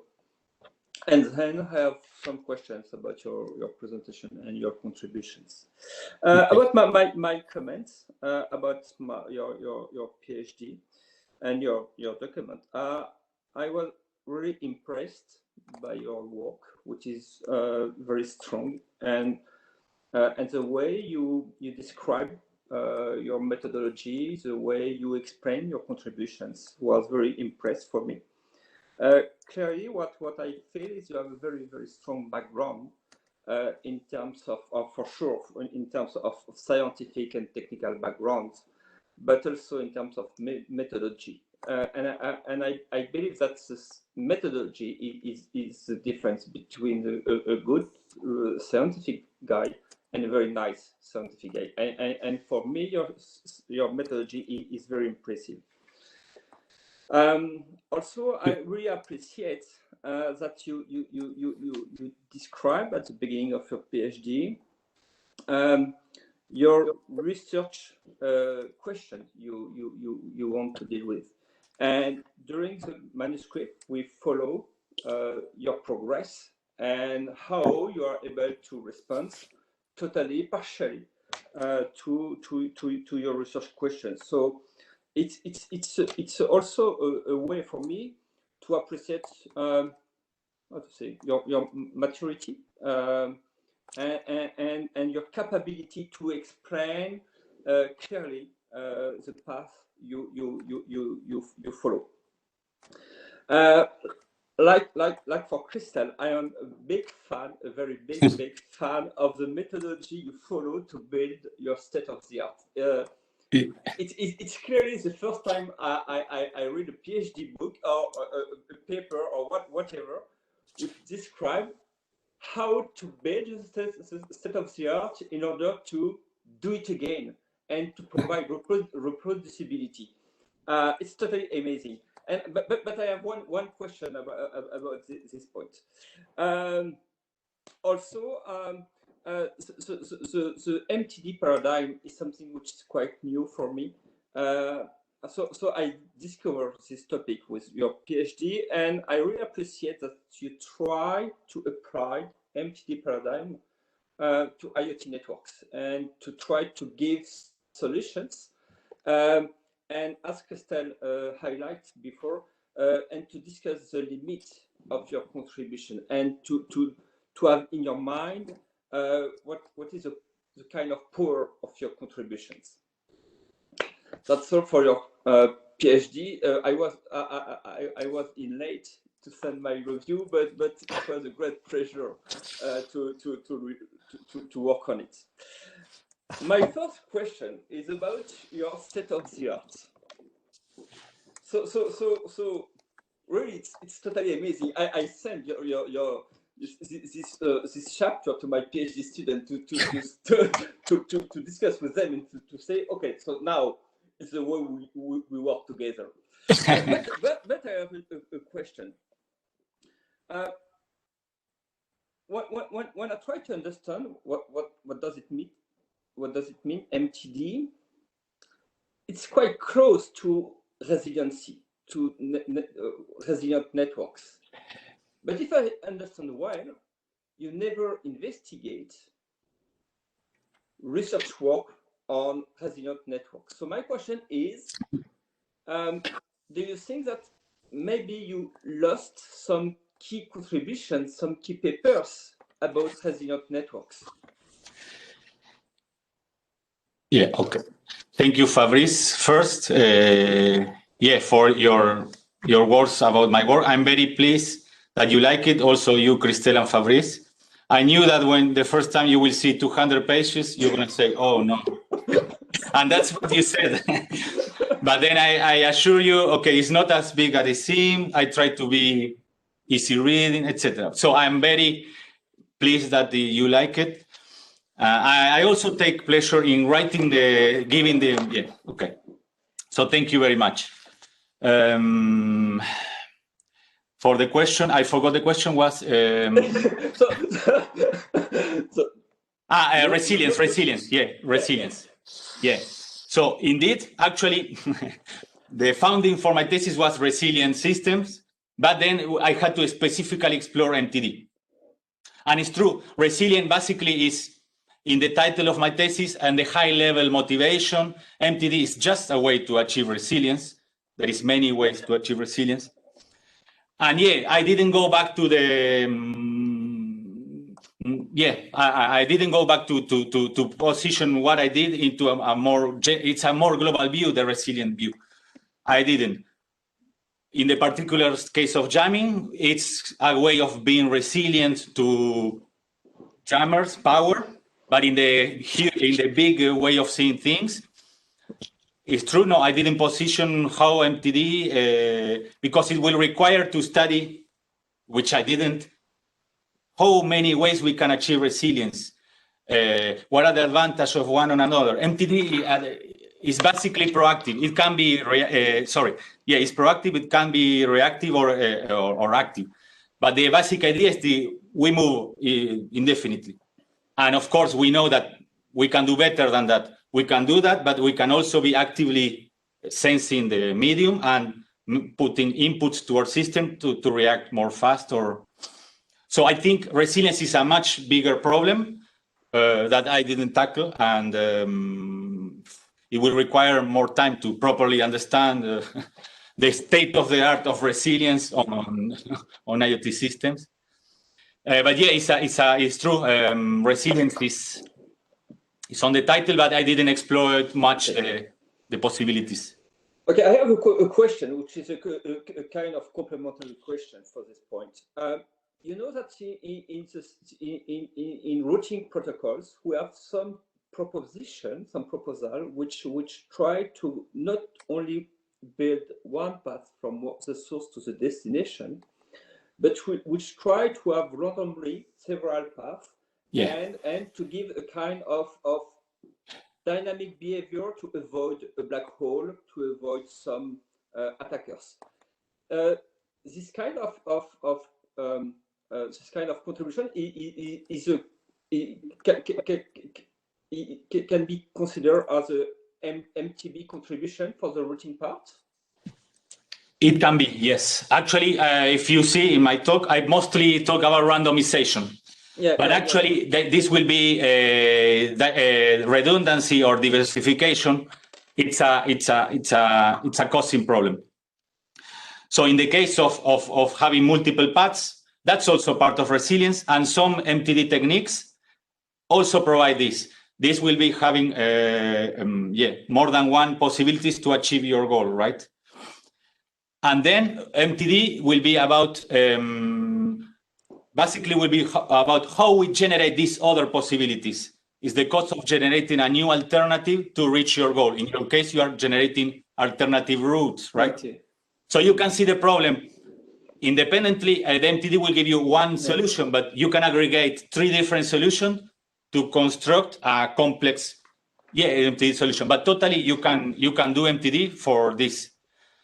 And because we are completely deterministic, as long as the receiver knows your inputs, he can do the same as you do as a sender. Okay. If now we consider your contribution, except the last one about the physical layer, we will discuss later about the physical layer. But you know, I am a networking guy, so for me it's easier to have questions about networking. But me too. I'm networking. But with a very strong physical layer background. I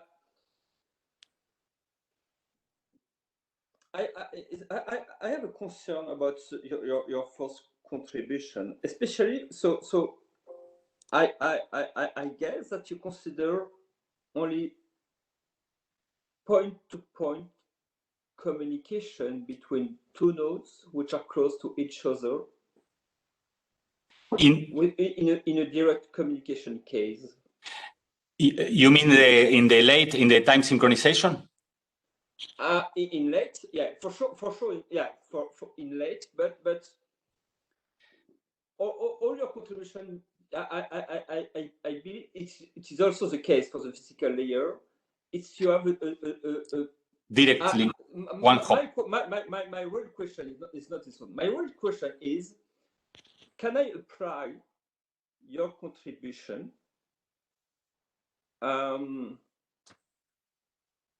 it's not easy for me to understand if we can apply your contribution in a multi-hop case. Yes. It's not very. I totally understand when we have a point-to-point node which are in the same radio range, which it's clear enough for me. But in a multi-hop case, I'm not sure. I'm not really understand how it works. Yeah. Okay. Thank you, Fabrice, for the question. Actually, yeah, maybe it's true. Fortunately, I think about this, and it can be done. I mean, in the physical layer, no, we're every battle. I mean, let's call the battle. Every technique will be fought at the given layer that we are talking about. So if we are talking about a physical layer, in this case, we're going to be in one hop. In the case, if we go up in abstraction layer, the more we can do. For instance, easy to explain is the time protocol solution. It allows to synchronize two nodes, the notion of time. And I do at the application layer, I do at the most upper layer of abstraction, in which I can guarantee, because it's only information, I guarantee this is a value which I will apply a given nonce, a given cryptographic. So I'm only dealing with information in the case of the protocol of later. And then I said, in the letter properly, I apply this using application layer end-to-end security, right? So then that is a first answer. Because I'm working at application layer, as long as the lower layers work, my solution works. Of course, we cannot do nothing if, as we saw in the presentation, a lower layer gets broken. But as long as I achieve what I want to achieve at information layer, the solution, it can be done. And then once internally you agree on these values, you can apply this to any layer you want, right? But basically my proposal in particular with the time synchronization is made on purpose agnostic to underlying layers. So because we are agnostic, basically we only need a communication. We don't rely on TCP. We don't rely on EP. As long as the message gets to you, so you can do even a physical layer, negotiate this time. If you have a multi-hop, okay. But I'm traveling at the upper layer. Okay. This can be said for any AKE or authenticated SYN protocol you use. The better is to do it at application layer. And once that you get the output, you can use it at the layer you want. Okay. Okay. Thanks for your answer.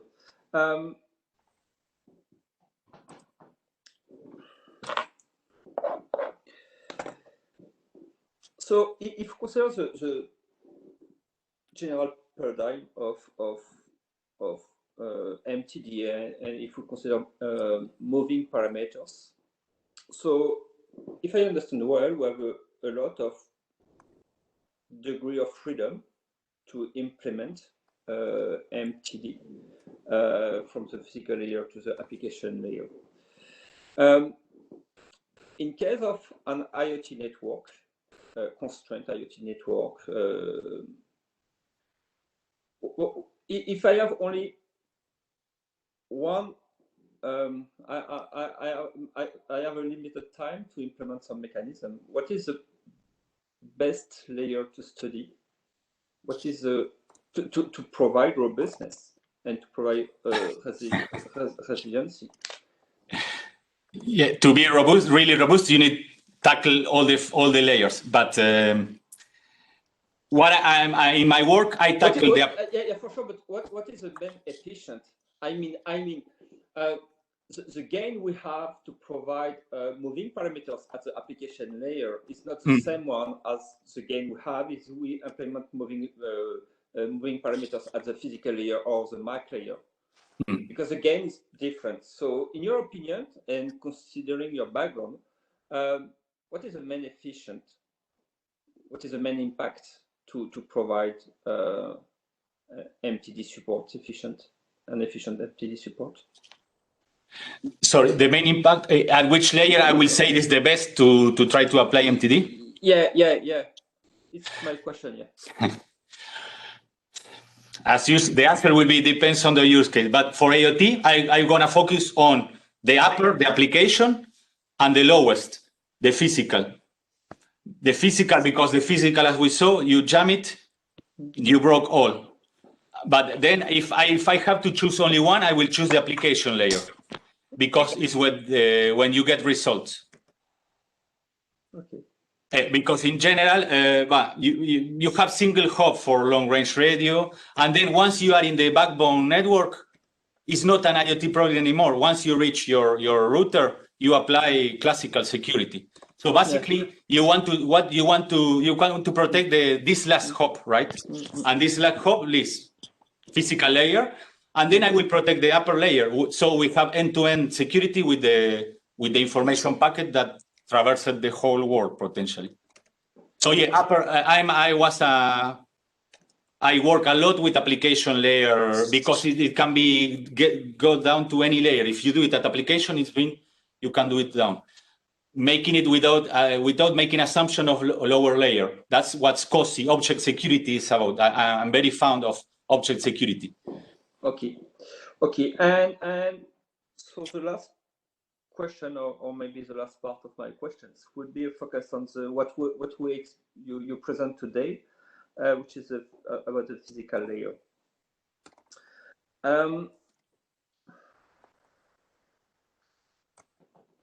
You assume in your manuscript and during your presentation, you assume that I cite you, every link between a pair of nodes has a unique physical layer parameters known only by each pair. Okay. So I understand that it's a kind of assumption. It's more a wired network than a wired one. It's expensive. It's expensive because, but it's the only way to be resilient against an insider node jammer. No, it's not. It's not a problem of cost. It's a problem of kind of network. Assumption. You mean I am assuming peer-to-peer? Yeah, it's yeah. And it's not wireless, because in wireless network we have a native broadcast, and because you assume that each pair of link, each pair of nodes, has a unique physical layer parameters, which are known only by each pair. It means that we have a kind of point-to-point cable. Yeah. Okay, I see your I see your point. I have an answer, fortunately. Thank you, Fabrice. This will explain. This comes from my background. What is my background? Ripple networks. So we have three. We have mesh networks, right? So in the beginning, we are not mesh. We have to be able to do some broadcast. And actually, as long as you do broadcast, you are prone to jamming.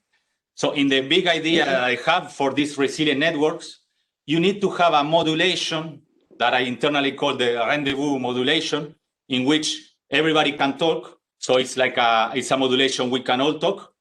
And assume we do Ripple there, right? And we are trying to define our mesh topology. And once you really define your topology that looks a lot like the one I have with Ripple, I'm very influenced by Ripple, Once you have this one hop, it's at layer 3. You also translate this layer 3 at layer 1, because your Ripple parent, you will only use this modulation. So this modulation will be very secure, robust. But if you need to look another alternative, you will have to negotiate. And a possible solution will be having a modulation that we all can talk. That's why software-defined radio will be great. Is great. Okay. So if I want to apply your contribution for the physical layer, so in a Wi-Fi network, which is not your case, but but I know it's not your case. But it means that I need from the point of view of the access point, I need to have what is the name, AG parameter for between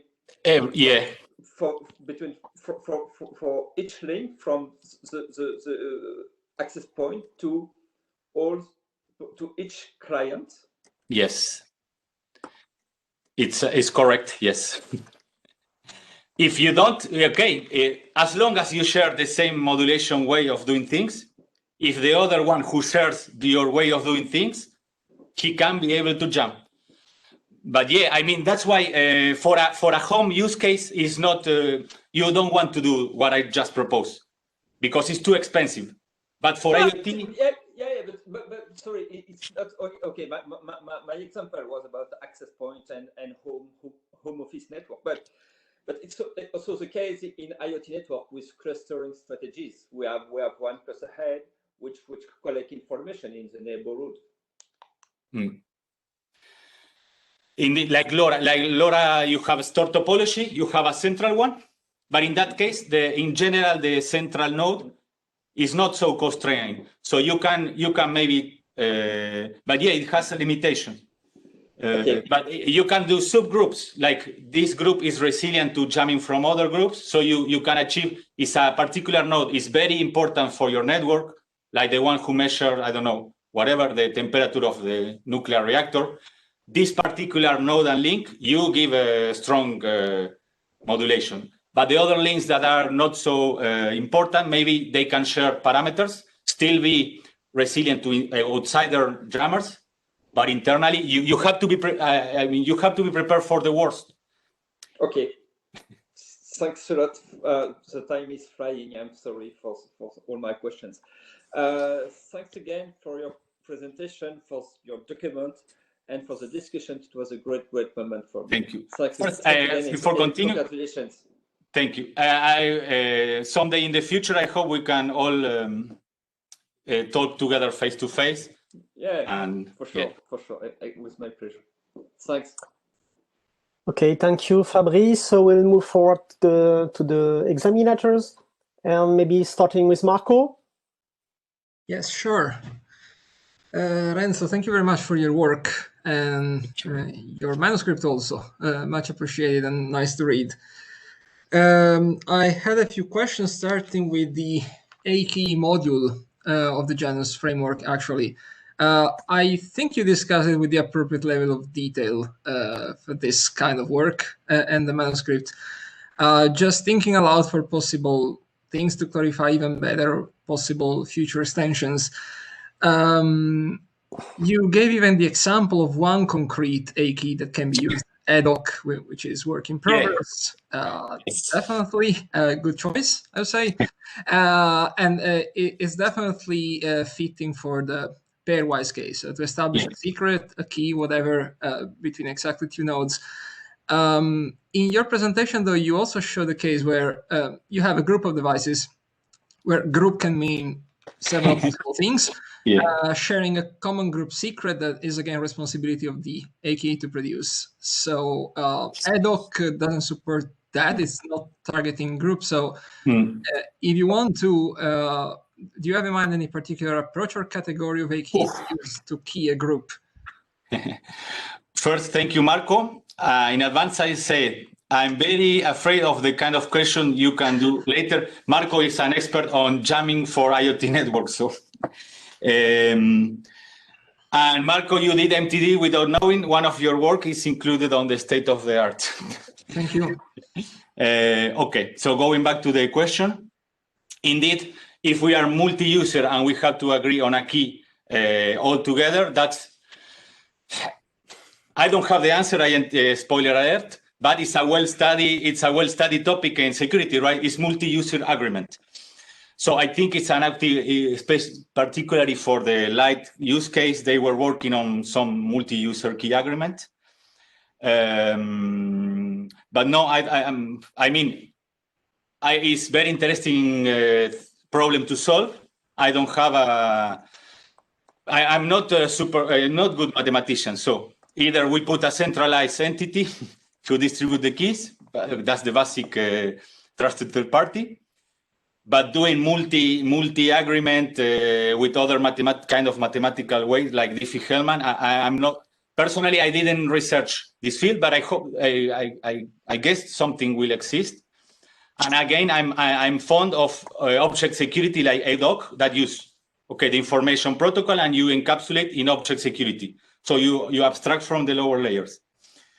But it's true. I put the multi-key agreement. It's actually a very nice topic that I guess there is not much solution yet. I personally think it's not so insane to introduce a centralized group manager or trusted third party anyway. Just wondering how that could fit into Genus, but looks general enough to accommodate. Okay, so your question is how are you gonna put that? Yeah, if you have a central entity, well, then the model evolves. Now we have a hierarchical Janus system, but it's not easy. When it comes it's not. We agree. We agree. Also group or pairwise, it applies either case. There are a number of properties that maybe can be even detailed more in the A-key module as future work. One I was wondering is perfect forward secrecy, which is a nice property you get out of ADOC, by the way. Yeah. And usually that's good for secure communication because you never know, an adversary might have recorded all messages and later on compromising the long-term secret. It becomes able to read them no matter what if you don't have perfect forward secrecy. Now, I'm not sure how much that is still important to ensure here or not, because whatever happened in terms of event, like accessing a resource on a device and so on. So is it still important for the sake of this particular work and moving the target to also have perfect forward secrecy? That's a good question. Thank you, Marco. I think it's not as important. Okay. When you say perfect forward secrecy, it's about information, right? Because information persists on time. In the case, if the moving parameter is an information moving parameter, it matters because you can have a copy of this moving parameter. But if the moving parameter is a physical component of something like the topology, the physical topology move, you cannot go back in.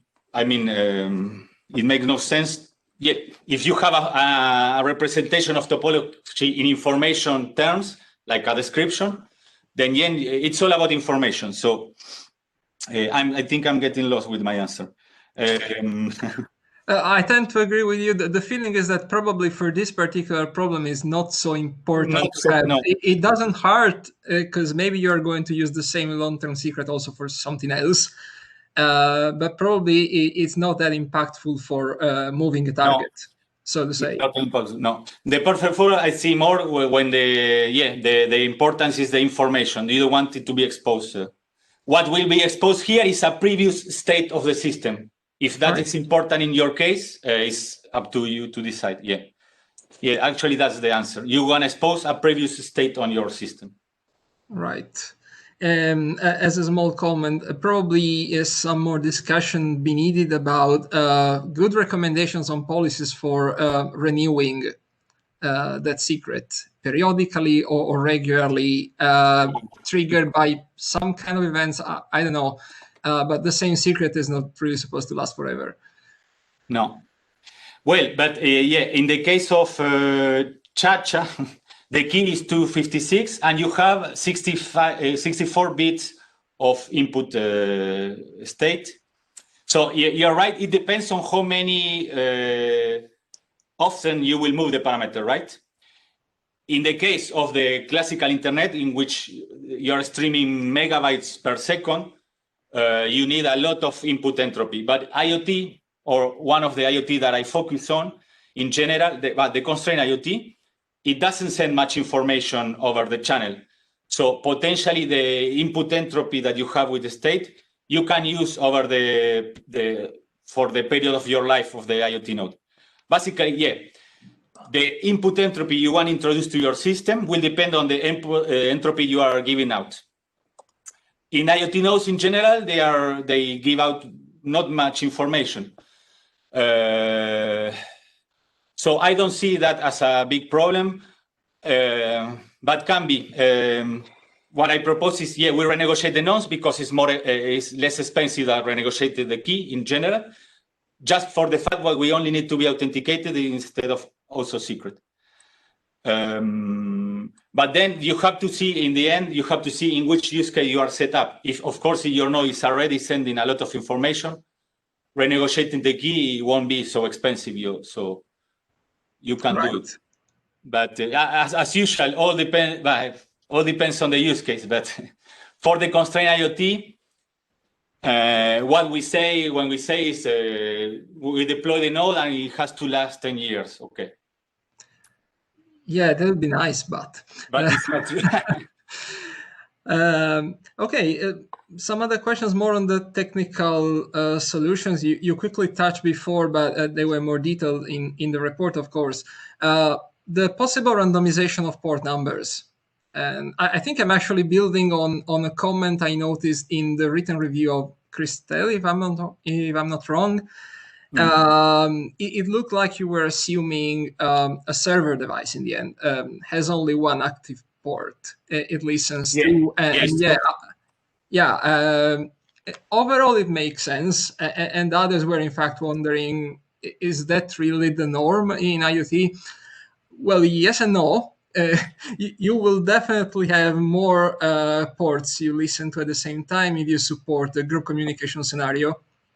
And the easiest thing is that you have the port where you receive unicast requests targeted to you, and another port that you use to listen to requests sent over multicast to a group. And bad news, you can get the multicast request addressed to one port and send your response from the other port. And that's totally legit, actually. Can this mess up the randomization process, making it making the final result inconsistent? I don't know. Thank you, Marco, and also Christelle. Yeah, actually, but in the proposal, I addressed this. It's unrealistic to say we only have one UDP port. At least, probably we'll have two. In the current vision of Janus, we need the whole space possible for randomization to be used by one port. Why? Because we can have either collision, but we won't have collision, but we can break the security by knowing one message. It's like using the same key twice, right? So what I say is, imagine if you have two ports, okay, you can use one bit of port number to specify. Bit 0 is non-randomized port, and the bit 1 we're going to use to UDP port hopping. So you are taking out one bit of entropy in order to be able to say, here we hop, here we don't hop. Imagine if you have, let's say, three ports you want to hop. You still can do it, and now you need 2 bits, which will be bits. So I'm using the UDP port to have more information. So now if I have 3 ports, I can have the first 2 bits that will specifically determine this is the space of hopping of the first service, 00, and the rest of the bits you use to hop this first service that uses a specific port. 01 is the second service, and you can use the rest of the 30 bits to hop this second UDP port. 1 and 10 and so on. So you are taking out bits from the hopping space in order to have the meta bits that will indicate which actual port you are hopping. So it's like multiplexing the hopping space. Or if the different nodes are, after all, agreeing on the same key and they are synchronized on the way the nonce evolves, they can still go the same way. And if there is a collision, they'll just try again. That's another solution, yes. That should indeed. Collision is not so. Collision is unlikely. It's true, but can happen. So I wanted to say, a collision can happen because 32 bits is not that much. Actually, we know about this because while we were testing or port hopping, we tested with real hardware. We randomized the port of our solution, and sometimes the node broke, And it was because we already have an open UDP port. And by chance, of course, we do a lot of experiments. Sometimes we fall in the same port number. And of course, the syscall to reserve the port didn't work. So that's when we say, okay, we have to reserve, it's like reserving space. Some space we reserve for well-known ports. So 0 to 128 number, you don't hop. And from now on, you hop in the rest of the bits. I was more trying to support that. Yeah, it's not so uncommon that you have multiple ports open. That No, totally. Actually, yeah, it's a limitation of the more ports you need to support. You keep taking out bits from the hopping space. Right, makes sense. If you want to randomize the URIs instead. Yeah, sure. Other than side effects on well-known and what it returns that you may want to avoid and may confuse a client that is observing the well-known resource. Other than this, I think you very much break cacheability through intermediaries. If you have proxies that are supposed to cache responses to serve them quicker to clients, and the very first thing to check is, of course, the URI that is coming over and over with requests from different clients. Well, the moment you randomize the URI on a per request basis, the caching at proxies become moot. Indeed. Essentially, which can make you lose a lot of performance benefit, of course.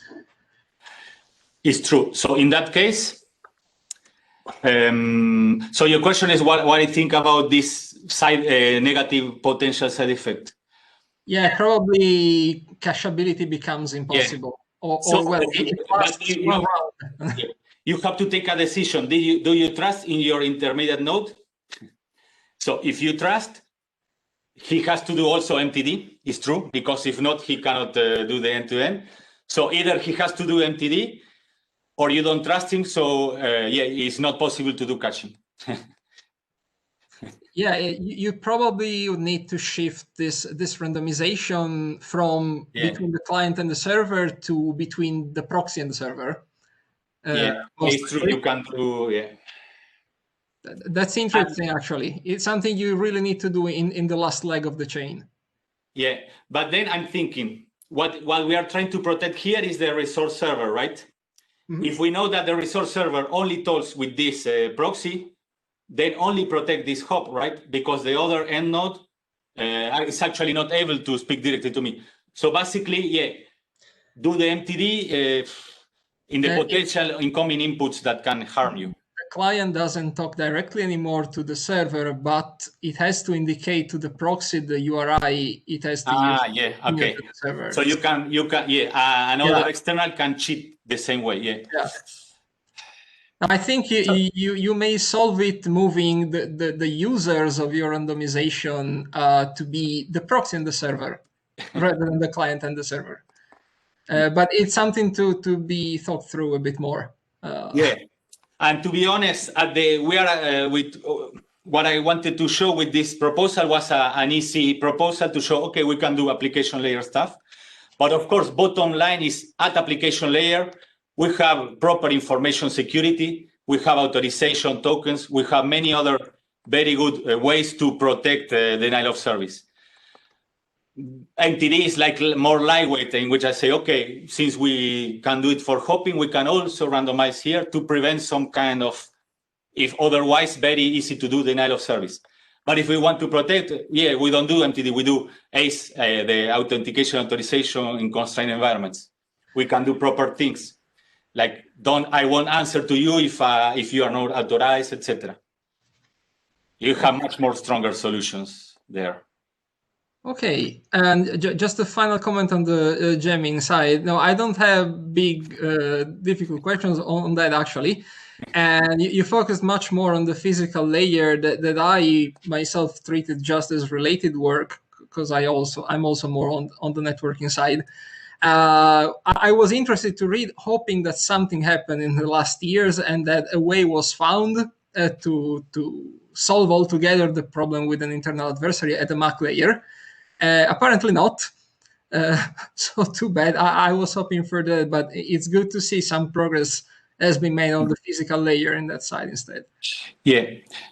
What I want to say, thank you, Marco. So you are very gentle that because in your work you do pseudo-random permutation that is very nice, and is what I will need to extend the concept to properly hope. But coming back to the topic, some works in the literature propose something similar as me, but they don't analyze the systematic view. They only do for one link, etc. And particularly this work from NATO, so and it's open documents. I'm sure that, of course, in military applications, they are much more evolved than what we currently know, and they have very good solutions to this problem.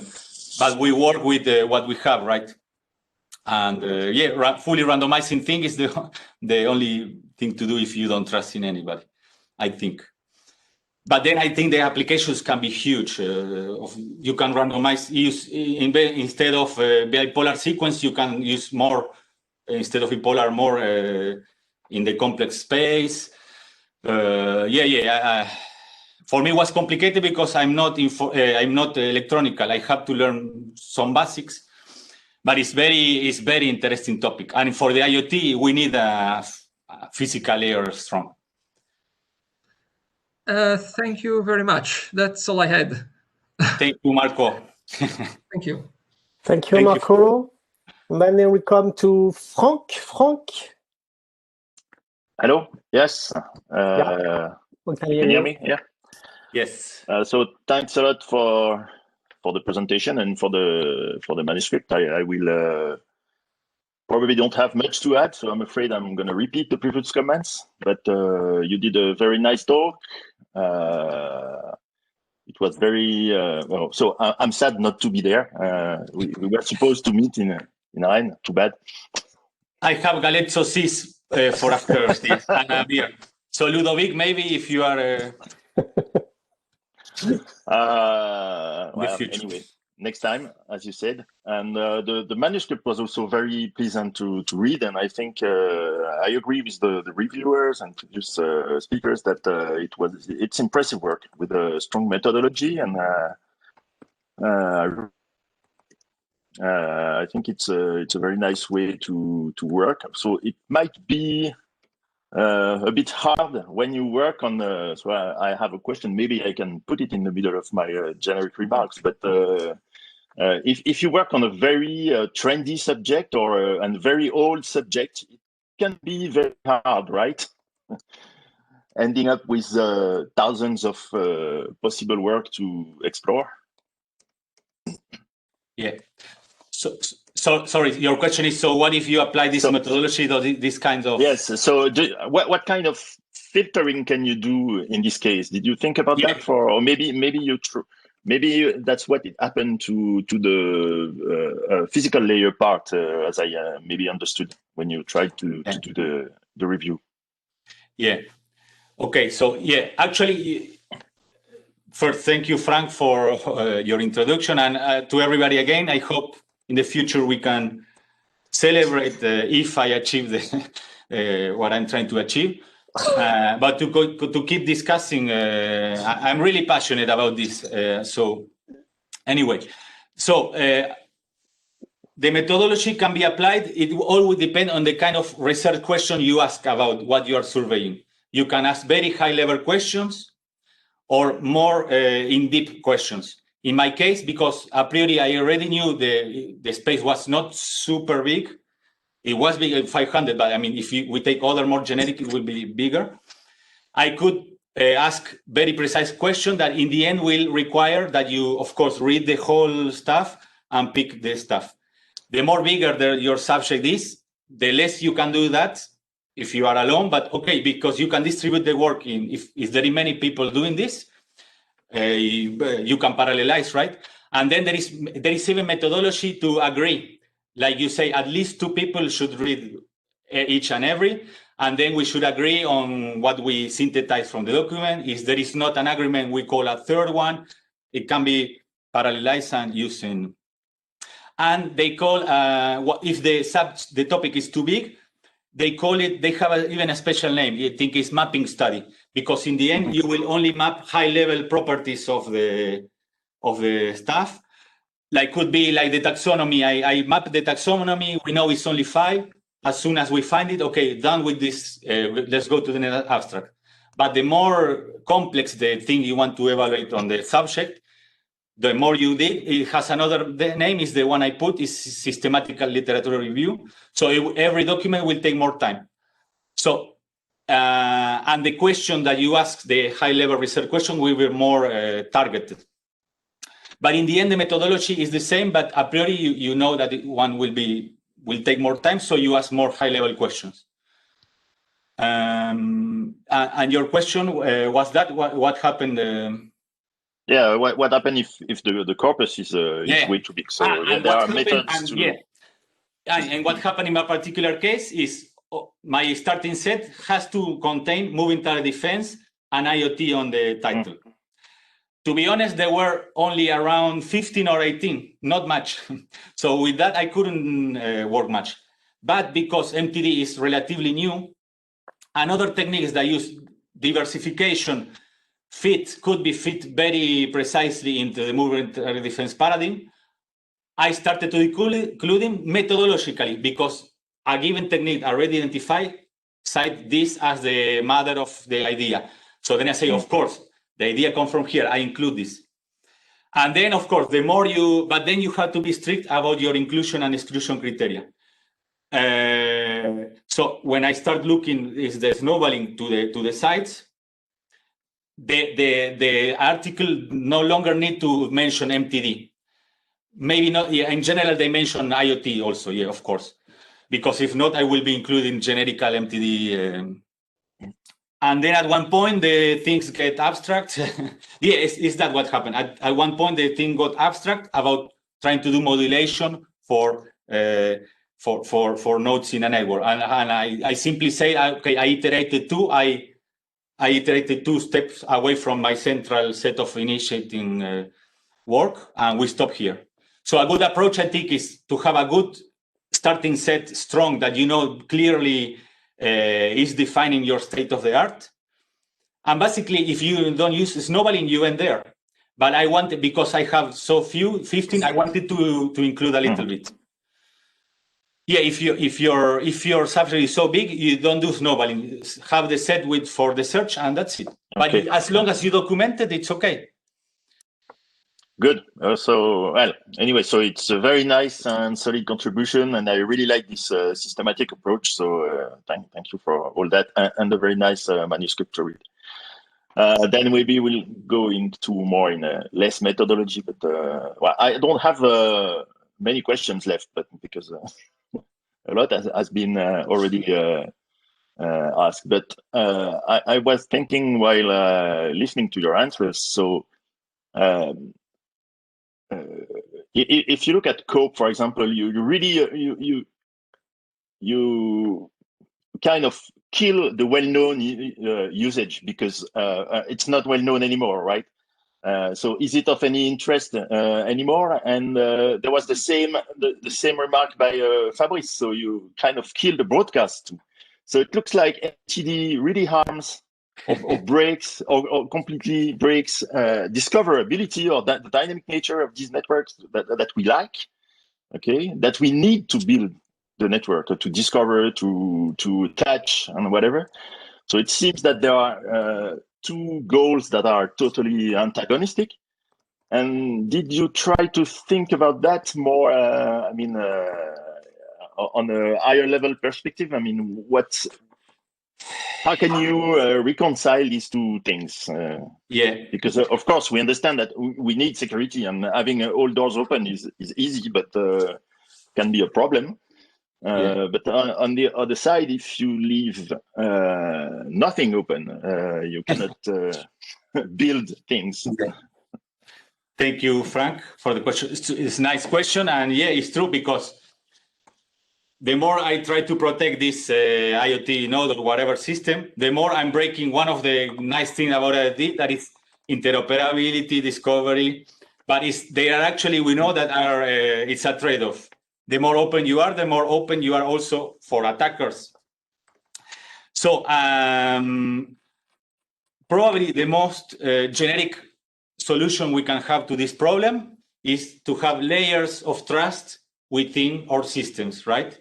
So, for instance, you want to offer a service that allows to discover your network. Okay, offer a service that is open to potential user, beneficial, and we always are paranoid in security, so we always have to expect for the worst.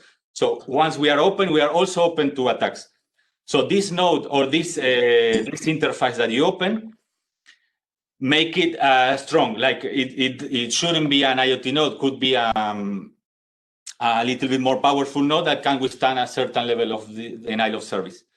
And if the node that is trying to gain the trust to your network, it achieves the trust that your network needs, then you can let pass this barrier and go directly with the other nodes. So the most generic solution I see is if you trust a node, I mean, to define a trust of rings of trust or whatever, or I don't know how to call them. And as long as you open your service, you have to be open to attacks. So,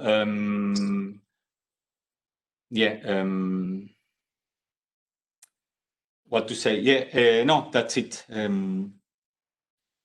Yeah, okay. So, but it means that in the network, it's still a problem because, as you know, you are still as weak as the weakest link of your system. So it's getting hard to, because when I think about all these, I'm wondering, how do we bootstrap these networks? Yeah, that's what that's really a huge problem. We need bootstrapping, to gain trust. At the beginning, we have no trust, so that's the bootstrapping problem. So the thing is, if you say, as you tell, if you are at the application level, for example, you can say, okay, I'm going to reach a server somewhere or whatever. But if you start very down in the stack, it means that even to establish a physical communication with a neighbor, to start doing something, at least remotely, which is the thing we want to do there, you have to cross this first barrier to establish communication with the neighbor, to have routing, to have all these things. So I think bootstrapping, it's in the end, we know it's a leap of faith, because either we bootstrap with pre-known information with an already trusted node, so by hypothesis, we are already bootstrapped, or in general, the leap of faith is during this period of time, we have no attack in the system, and we achieve to establish trust. The initial. And in the case, as you say, how you start by bootstrapping, by the physical layer at the first hop. If you have a jammer there that is jamming your communication, game over. Because if you already didn't bootstrap a secure physical link layer, you will never do. Yeah. So that's a very, but there is even anti-jamming techniques that try to tackle this problem. It's called keyless jam resistance. So you try to do anti-jamming even without a key. And it's based in time properties of the distance. I don't know. I guess it's very complicated. But we always go back. So how we bootstrap the key in my proposal? You have to do keyless anti-jamming. And how we do that? So it's a question without answer. It's always the same. We end up. It's the problem of the others. Okay, I have a small question about the time sync proposition that you made. So as I understand it, it's not made to be continuous like would be NTP, for example. So what's the impact of precision and drift in your system? Because you really need to be synchronized to keep two devices on the same state. Yeah. Thank you, Frank. Very good question. Actually, it's again the bootstrapping problem. My proposal is made to be able to bootstrap time if you don't have already, of course, the notion of time. It's actually a circular problem because security service, if you have a secure channel, you can bootstrap time. But in general, to have a secure channel, you already need to have synchronized time because the credentials have to be valid, not. So the only way to solve it is by using nonces. So my proposal is, I state as a known goal. A known goal is not to achieve precise time synchronization. We try to achieve rough. So once we have rough time synchronization, let's say in the order of minutes or even hours, then we have the shared notion of time, and then we can bootstrap appropriate security solution to appropriate bootstrap more precise time synchronization. Okay, so then you have a more precise time synchronization after that. It's not the goal of LaTeX. Okay. I only wanted to bootstrap time. Okay. Yeah, there are propositions by Google and the likes. I don't know if you've seen that in the constrained IoT, it makes sense, because if you send a few messages per day, you don't need the milliseconds at information layer. Of course, Yorgos, when you are at physical layer, that's another stuff. Okay, and then one last question on the phi layer proposition, because it looks quite expensive, because the length of the codes can get really huge, and so there's no real cost evaluation in term of energy, for example, or not, even if it has an impact on duty cycling, or you can also do mix these things. So do you have any remarks on that? Or? In a real system, the sequence I show of 32,000, I think they are not practically usable. So we are going to be dealing with shorter sequences. Maybe 1024 could be doable. But in the end, that's the next step I wanted to do, to implement DSS on real hardware with software-defined radio. Can be done. And for reference, I think Wi-Fi, one standard of Wi-Fi.B have a DSS mode, and they use sequences of 16 bits of length. So as we show, as long as we increase the length, we are effectively either use more bandwidth, than in general, we don't have unlimited bandwidth. So if we want to keep the bandwidth but increase the length, what we will be reducing is the bit rate of the node. And in IoT, maybe the trade-off will be in terms of bit rate, but again, until a certain limit. And for sure, we won't be using infinite lengths, but as we saw, they are in the smart jammer case, the gain when you double the sequence is only of the square of the length. So you are losing a lot in terms of proper information exchange to only gain the square of L facing a potential insider node. And here is when the SDR comes in handy. If we have an adaptive system, if we are not under jamming, we reduce the sequence of the length, we are efficient. If we start to detecting somehow that we are sending very sensitive information, okay, let's get robust. Let's increase the length. But your observation is correct. The asymptotic analysis, no, it has a limit in real system. And unfortunately, I didn't study, but I would like to someday. Okay, you have plenty of time to study that. So thanks a lot for your questions and your very, very nice work. I give Thank you, Frank. Okay, thank you, Frank. So as Fred said in the introduction, he used to be your advisor, but is now in the jury as an examiner. I think so, at least if I read the first page of your dissertation. So, Fred, do you want to ask a question? Hello, Fred. Hi, Renzo. No, I have no much question for Renzo. I had many times several opportunities during the thesis to ask him questions. Perhaps a short one, and then I will switch to French for the remainder of what I have to say. So the question is, it is related actually to the entropy as defined by the Shannon theory, in the Shannon theory.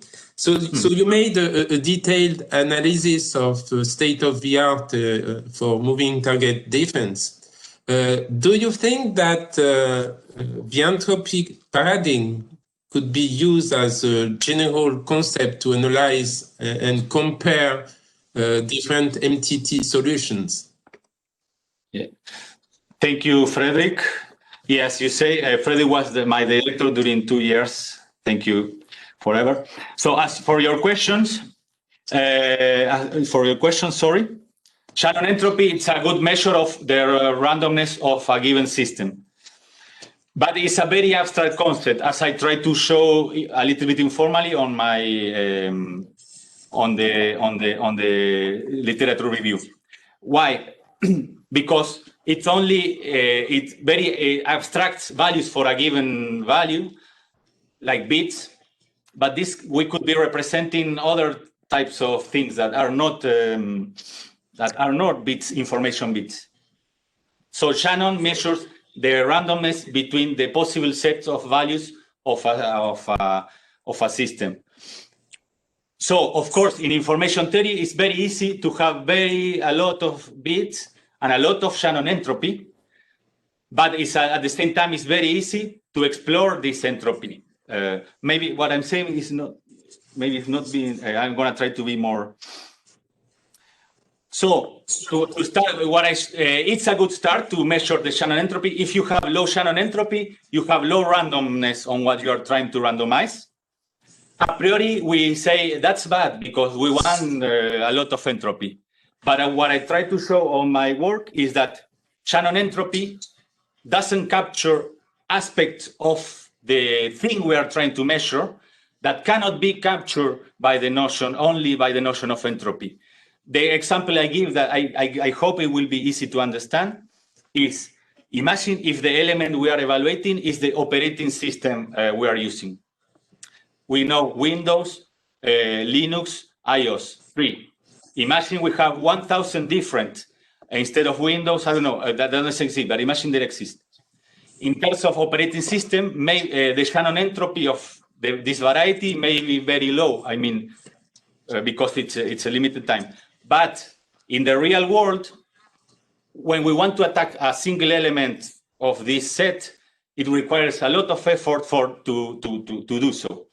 So even if in terms of Shannon entropy, a system which can randomize operating system is low, the potential use, what I call the quality of the entropy, is good.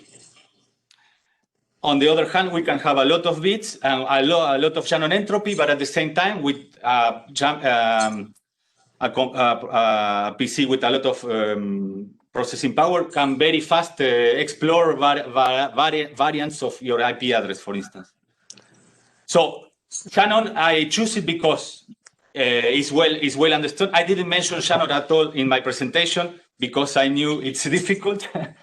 But it's entropy, it's great. It's a good start to measure randomness of a system, but I try to show that it's not enough. And this goes in line with Kolmogorov complexity.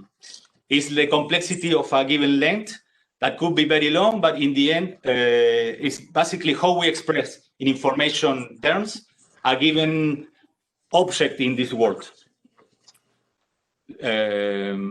I'm not being so clear. I'm trying to find the words. For instance, if you want to describe the reality in information terms, you will need a lot of writing, right? No, give me 1 second. Okay.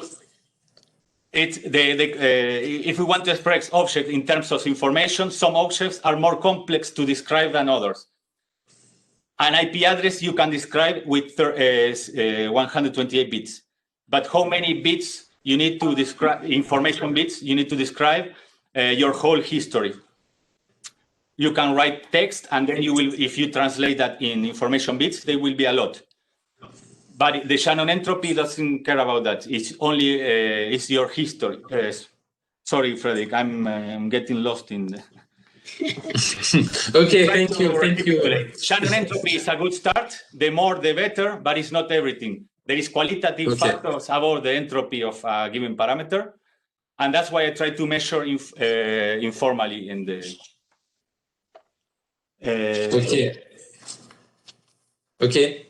Thank you. Peut-être que I will switch in French for the remainder. So, je voudrais dire à Renzo que j'ai vraiment été très content de travailler avec lui pendant toute la durée de la thèse. Même si la fin a été peut-être un peu plus compliquée pour à distance, mais je voudrais dire que Renzo, c'est quelqu'un qui a plein d'idées. Pour ceux qui le connaissent pas, ne connaissez peut-être pas bien avant cette soutenance, Renzo, il est toujours comme ça. Hein, il a toujours plein d'idées, la plupart d'entre elles excellentes, beaucoup de connaissances, beaucoup aussi d'expérience. Quand il est parti, c'est dur de l'arrêter. Peut-être que vous avez dû remarquer ça aussi pendant la séance de questions. Par rapport aux réunions hebdomadaires qu'on faisait avec l'équipe, en fait, on avait décidé de mettre Renzo à la fin parce que si on le mettait au début, en fait, les autres n'arrivaient plus à parler. Donc,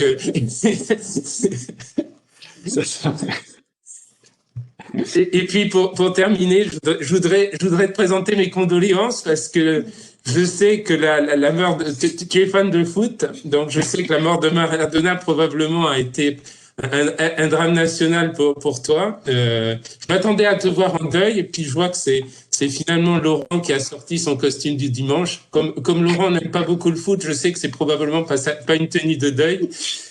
Mais bon, il vous reste Messi, donc quand même, la planète foot en Argentine va encore quand même très bien. Donc voilà.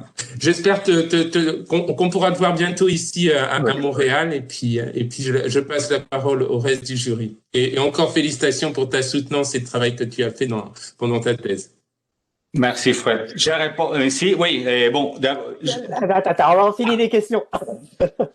Et peut-être plutôt que de le voir en deuil, on aurait pu le voir en ciel et blanc, mais bon, ça sera peut-être pour la fête d'après soutenance. Okay, let's switch back to English. So, Georgios, you may have some questions or some comments, maybe rather comments on the work by Renzo. Hello, thank you, Mr. President. So I would like, from my side, to thank you. I don't have comments or questions because I did this during this last month with Renzo on preparing the presentation and before the manuscript. So Renzo, you did a really nice presentation. So it was even better than yesterday. We can always improve, right? If we have enough time. So congratulations that you managed. We started 4 weeks ago, and to see this development in your presentation was really impressive. Congratulations for your manuscript. It was really unique and really different from the others that I have seen, and even mine. So when I first saw your structure, I was like shocked, and I didn't know what to say, what kind of comment, because it was something innovative, and I took some time to say go. Thank you for making my life easy during these 3 years. It was really a pleasure to advise and to be in this team with Laurent and Frederic and Nora. And I would like to thank here Nicolas to giving me the opportunity to participate in this work with you. Something last maybe. I mean, 2020 was quite bad with COVID-19, but was very good for Renzo. I mean, he has many troubles in the first 2 years to publish papers, and 2020 he managed to push all his papers and come with more ideas and more papers. So it was quite a successful year for Renzo in terms of publications, and he managed to anticipate his stress of not publishing during the first 2 years. So, I mean, it was great. It was great. That's it from my side. Thank you, Mr. President. Okay, Laurent, your turn. Okay, so I will be very short. Just like to say that it's, as you have seen, it's very hard to work with Renzo, because you give him an idea and then he goes in a lot of details and try to explore a lot of things, and it's good. He had good results. So you said just do a bibliography, and then he goes to see a methodology to study it. And so far, just to tell about our life, so he arrived at IMT Atlantic as a research engineer, and he worked a lot with on concrete things on project with the Texas Instrument, and he made a lot of very good development. And then, since as I say, Renzo didn't want to make things easy, so instead of being a well-paid research engineer, he said, okay, I will be a PhD student for 3 years, because what I really want to do is science research, and my career is to be in academy. So that's a very strong position, and it's very, very impressive. So he made a lot of good results. You have seen some here. He made also very good work at the IETF and security group, and I was very impressed by the way he can go into the group, make friends, and make discussion and impose his ideas. So it's a very, very, very nice time with Renzo, and also thank you for Frederick and Nora to have proposed this subject on moving target defense, because at the beginning we did not know where to go, and Renzo shows some very, very interesting paths, especially for insiders that can attack the network, and this has a very great value. Okay, thank you, Laurent. You're done? Yes. Yeah, sorry. Okay, so let me conclude with additional comments and maybe a few questions, but I'll try to make them short because, you know, you already had a lot of questions. So first, as the order, I want to congratulate you about your defense. That was actually really pleasant to follow. Easy to follow even in this context. So thank you for that. Your manuscript is also very beautiful, well written, very rich. You work, of course, on an important topic. We all agree with that because more or less we are all involved in computer security. So I suppose that we all agree that this is an important topic. But you explored a pretty original way to bring security to the kind of systems you studied. And moving target defense is pretty new, and in a way you still participate to the clearing of the subject. I mean, using this concept for security or for resilience, and it's as such it's a very interesting work. I like very much, as the others, the way you tackle the problems, the methodology, the rigorous way rigorous path you follow along your work. Maybe I was a little bit disappointed by the sum of the solution you bring at the end of the day, because I mean, all these studies, all this rigor, all these good ideas to come to port randomization,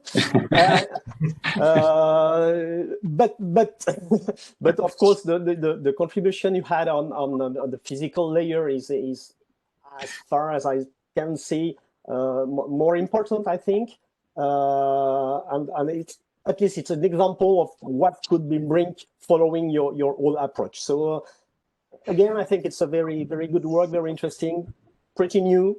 And for all that, I want to congratulate you. Coming to the questions, I would have maybe a very generic one and a more specific one. Let's start by the specific question. Maybe a lot of questions have already been asked, so I'll do these two questions and that's it. The first question, the specific one, is about the tool you use to prove your protocol. So you use Citer, why not? But why US? You cite in your dissertation alternative tools such as Proveri for Tamarin. You give a few reasons for your choice, which are the simplicity to use Citer, or the fact that the attack model that you will be able to use is conform to the one you want to do, the possibility to find attacks. But could you be a little bit more precise about that? If we speak about simplicity, attacker model, and the possibility to find concrete attacks, does it mean that Proverif and Tamarin are not able to do that? Or if they are, why do you choose CITER? So why CITER? Thank you, Ludovic, for the intro and the question. Indeed, I have two options to you. Do you want the truth or the politically correct answer? Of course. I'm going to try to be in between. I didn't have much time. No, not in between. Give us the truth. The truth is that I needed to do this in 3 days. The proof. I mean, I had the protocol. I focus more on this. I try to be standardized on IETF. So I focus more on how to represent every message. And of course, I'm no good mathematician and nor cryptographer. And I have like limited time, let's say 2 weeks. And I start to survey in the state of the art of how do I prove, normally it's the work of cryptographers. I'm not, I don't know any of them. And then I started to see what can we do semi-automatically with all this that you mentioned and I studied. And I discovered a wide variety. Some were more stronger than others. But actually the ones I wanted to use that supposedly provide more security foundations, also at the same time requires more knowledge of the person who will be using it. Like I have to modelize my protocol at a lower mathematical level and try to do proof by line. They were like helpers. So to be honest, I didn't have the time, nor it will have to require me a lot of time to learn and appropriate these tools in order to prove my protocol. And CITER, for starter, it was a much higher level, more easy to understand on me. You model nodes and you message exchange and properties you want to exchange. So as a start, it was very good because I say, I understand this. I know what I'm doing. And it's already useful. Why? Because I can already find the flaws on my protocol. So yeah, that's the answer. It's very intuitive to use. I'm a software guy, and so it's the CITER. It works at modeling the exchange at the higher abstract layers level, and other maybe more robust proofs require more details about the mathematical aspects. And yeah, I didn't have the time nor the knowledge. I mean, yeah, I'm willing to learn, but I didn't have the time at the given time. I had a deadline to provide my results. Okay, thank you for your honest. And the very generic question now, maybe the last one for this part of the defense, is related to the choice made to tackle the physical layer instead of, for example, exploring possibilities that could be bring to your subject by, let's say, software-defined networks, for example. Yeah. Which would, from my perspective, which would be more, how can you say that, more easy maybe in a computer science context. So my question is, why did you decide to tackle the physical layer instead of higher level, and especially, for example, taking into account techniques that could be brought by software-defined networks? Yeah, thank you, Ludovic. It's a good question. And actually, when we started the thesis 3 years ago, I have the subject was IoT, and we're going to apply the moving target defense paradigm. And then I had to decide where I wanted to go with this. And I think we have a very early meeting with my supervisors in which I try to think how we can apply this. And I come up with 4 or 5 ideas. 2 were not so good. One was the physical layer. And another one was a much higher layer that I still believe can be a good one. It was about, sorry, I'm going to try to be short. So I have some ideas at higher layers, but the physical one, we estimate that it was better. It was more innovative. It was more, it was more fundamental. We can clearly see that could bring a good solution to a very universal problem, jamming. Whilst the other at higher layer was interesting, but yeah, there is a lot of solutions at this higher layer. And we basically decided to go first with the physical. And if I had time, which as you see, I didn't have much, that's why I proposed to randomize UDP ports. I wanted to go, the idea was to keep going up in layers. Actually, I wanted to do, for me, a complete secure system should be okay at all layers, but the physical, and then I wanted to provide a solution at the application. So, and then we can build up, okay. And an application is true,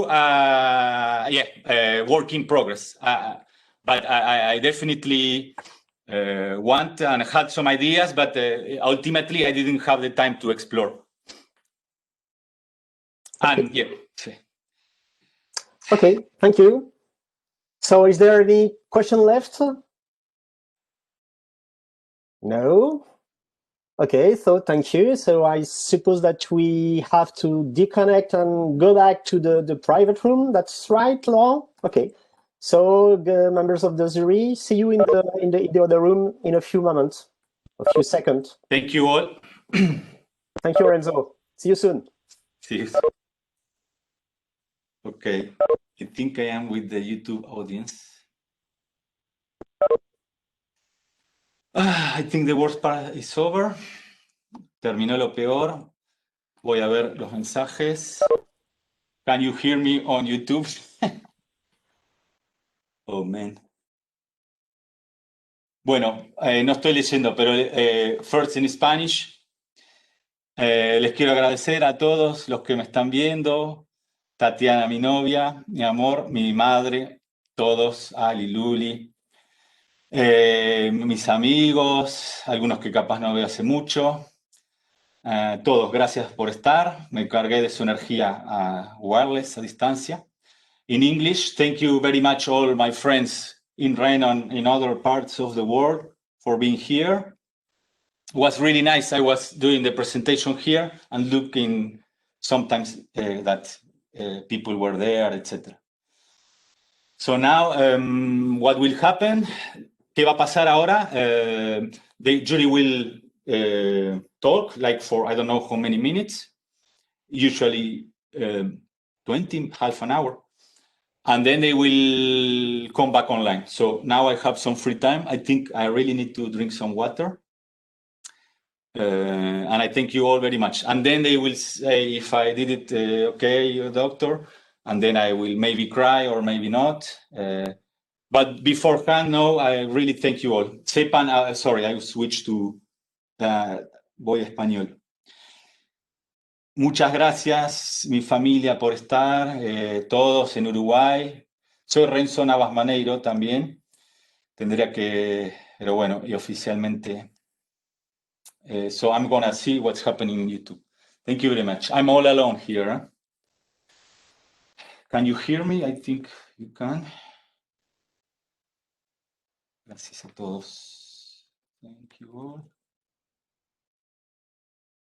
Todos. Yeah, I get in some question I started to complicate things. En algunas preguntas me empecé a embrollar. Y excedí los 40, hay que hacer 45 minutos, hice 48, creo. Not good. I exceeded the 45. Not for so much, but I had to accelerate at the last. I hope you could follow the stream properly. Espero que hayan podido seguir lo que dije. Sí, Nico. C'est bon? Ça va, c'était bien?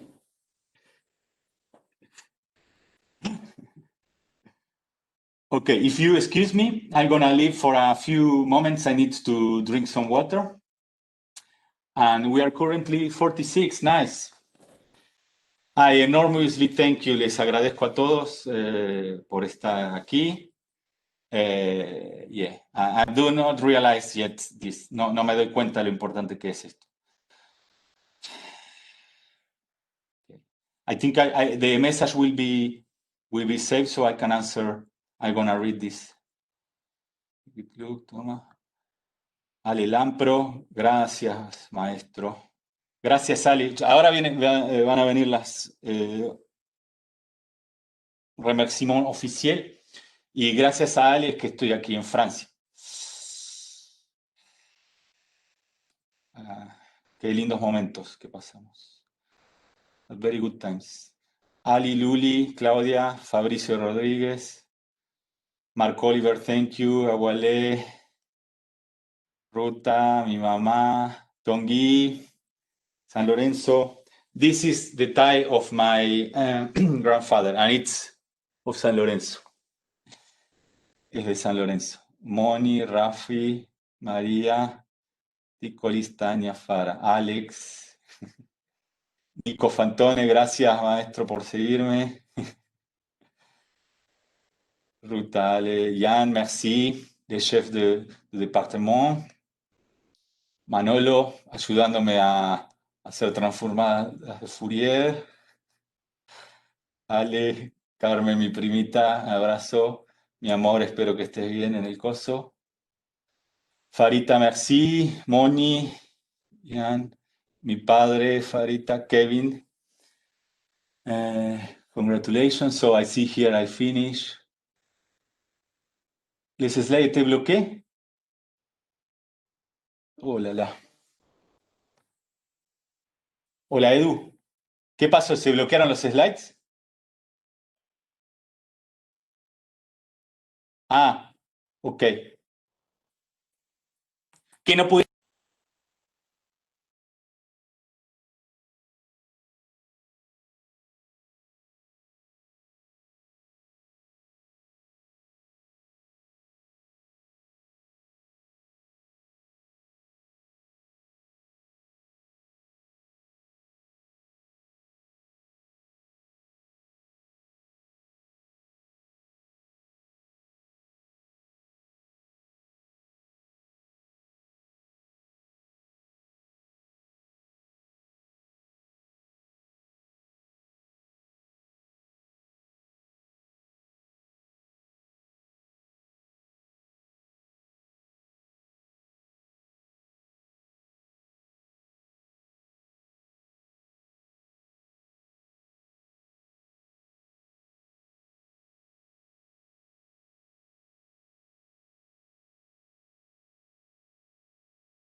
Okay.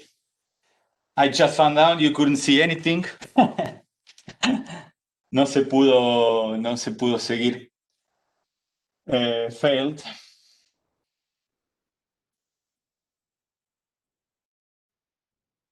Not follow. Again. ¿Qué le pasa? Se mueve, se mata. Mamita. A ver.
Hello.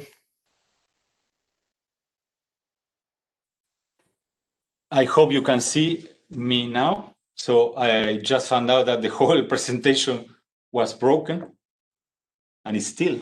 Okay. Me acabo de enterar que no se pudieron seguir los slides, así que bueno, estoy un poco decepcionado. Sí, mostrar la cámara 2 veces, puede ser. Puede ser un loop. Ahora saqué la segunda cámara, un narcisista. Sorry to everybody. What I'm going to do is to, other day, try to synchronize what I say with my slides, so at least I have a thing we can see. And while you hear me, you see what was I showing. It's a pity. I'm very sorry. Lo lamento que no se pudo ver los slides. El jurado sí lo vio. Así que solo me pudieron escuchar. Lo que voy a hacer es en el futuro sincronizar los slides con mi oratoria. Lo siento mucho. I'm very sorry that we couldn't follow. Yeah, I'm gonna take 2 minutes and I'll be back.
So I'm back. Thank you, Jan. It's perfect now, but too late. I'm very sorry. For the record, I will try to have a nice version to archive, but I'm very sorry that for everybody that was present and couldn't see what was happening. Lo lamento que no se pudo ver lo que estaba pasando. Funcionaba. Y cuando vino la hora de verdad, ok, estaba focalizado aquí, así que lo lamento mucho. Gracias igual por haberme seguido. Thank you very much. And it will come another part that we have to see. So basically you just hear my voice. I'm sorry. Solamente escucharon mi voz. Okay. Some people got the slides. I'm gonna share them, yeah. Except for some pictures that have copyright, I can't share them. So I will modify the copyright pictures. No, I'm a little bit disappointed. I want you to see the presentation. Estoy decepcionado que no pudieron seguir las slides. So, me hicieron aguante incondicional. Thank you. Sí, yo te puedo escuchar. Ok. Marito, sí, gracias. Pero los slides, the story I was telling was nice with the slides.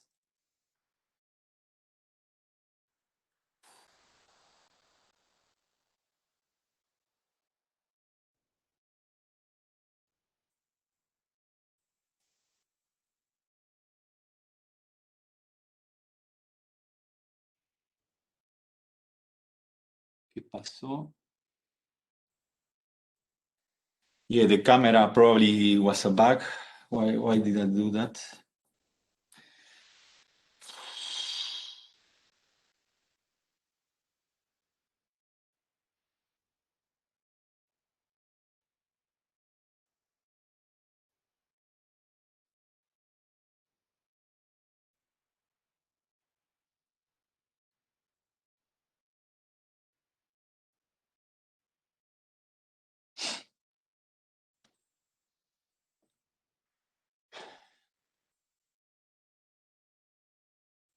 Hola, Lau. Mira acá. This this tie is from my grandfather in his honor.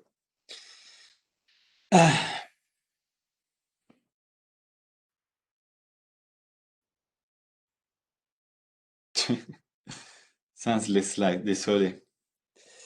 Désolé. Mes amis, oui. Mais bon, j'étais focalisé ici, les slides ça n'a pas marché là. I'm very sorry, deeply sorry. I tried this, but yeah, once I start, you can't stop. I had to continue the 45 minutes. I'm deeply sorry, and I thank you all very much. Those who are close to the Atlantic, in a matter of 1 hour, I'm gonna eat some galette saucisse and drink some beer. So, respecting the current protocol and law, you are welcome.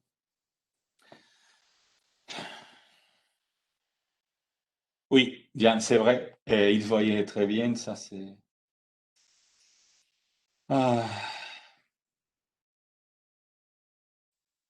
Bueno, si no obtengo el título, me voy a lanzar en una carrera de YouTuber.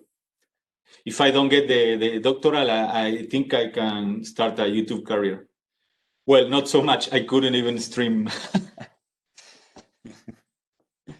Sí, Ito está. So now you can see the slides. Maybe I can show them. I started with the Space Odyssey. And I finished with Diego Armando Maradona.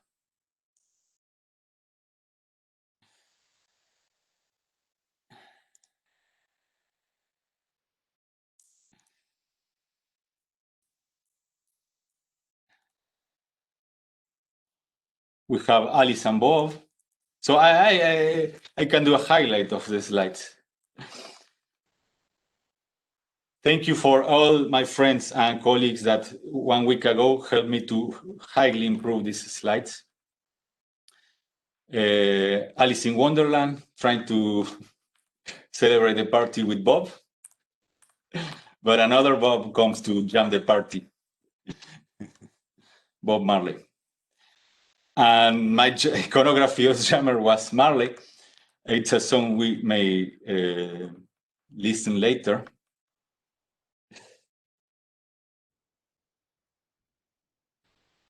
Papá me dice el final, okay. This is Janus, he's a Greek god. It's actually one of the few gods that from Roman gods that doesn't have a Greek equivalent. Este es el dios romano del tiempo de los cambios y es uno de los pocos que no viene de los griegos. Es realmente romano, no tiene equivalente. A ver. I can do the repetition, 45 more minutes. So in the beginning there were things which evolved until now. I hope you are wearing some pants, for instance. And then with the Beatles, after the Beatles came the internet. The Internet of Things. Sorry, if the jury.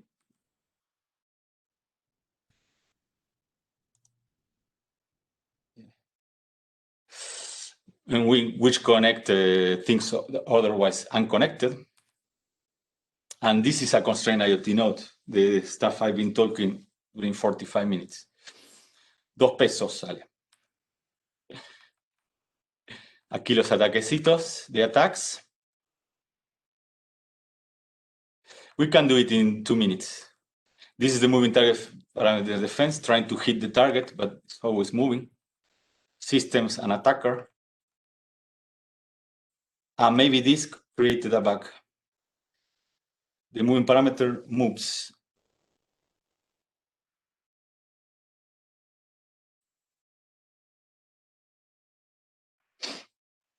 So I'm doing a replay in 1 minute, 2 minutes. Misarvi is a good exercise. 54 network and 2 more questions. They can be used in real world, but they are, for the majority, they are not so strong. This is all evidence-based. We're going to try to improve the security. This is classic cryptography. I'm going to skip. I propose this God.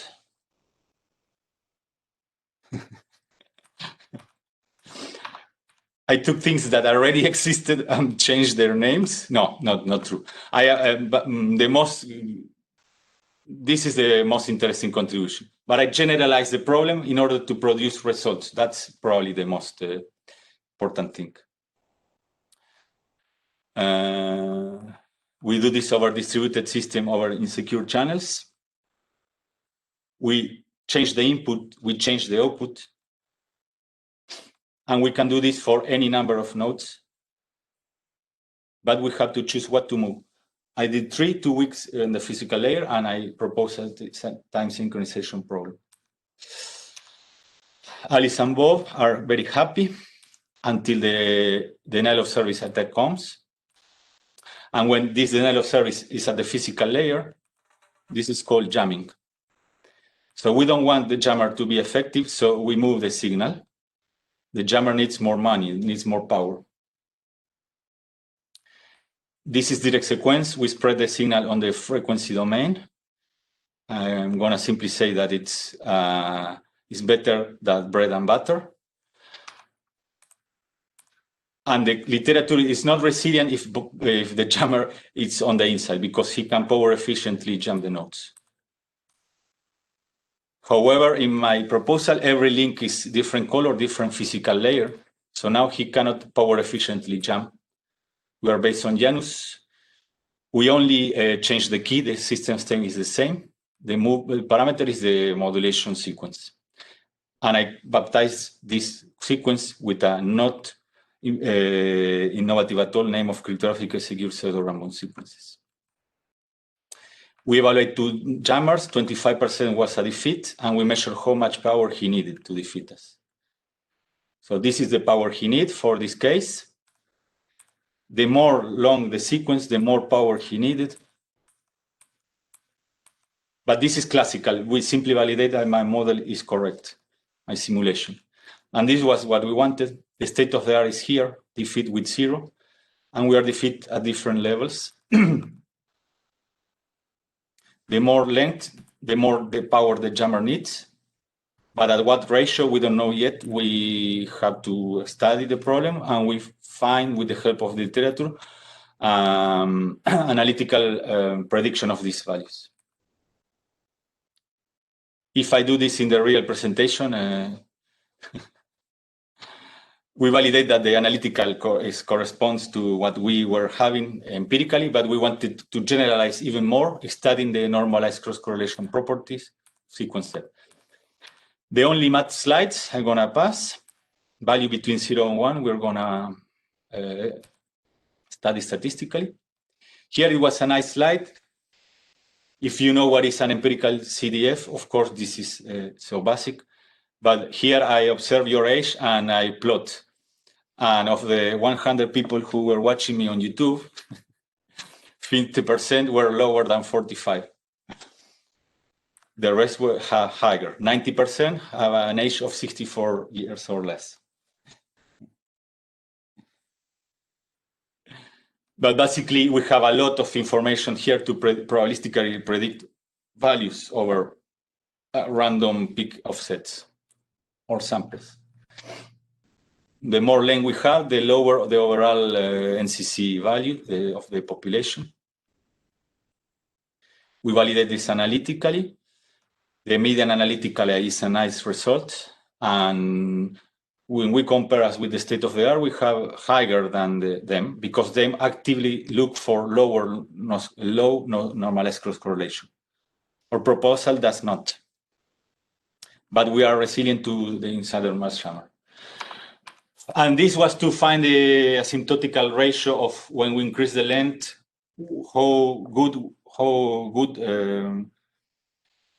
by how much the resilience of the system increases. And it's by a factor of 1.4 decibels. If we double, we increase 1.5 decibels, which in linear terms. Hola, Espe, un beso enorme. In linear terms, es la raíz cuadrada de L, square of L. So we are giving a lot. We are giving a lot of bandwidth for for not a linear increase, for a square of linear increase. So a system designer will have to take the hard decision of until what point I keep using longer sequences because I will use more bandwidth or lower the bitrate. This was the recap of the anti-jamming.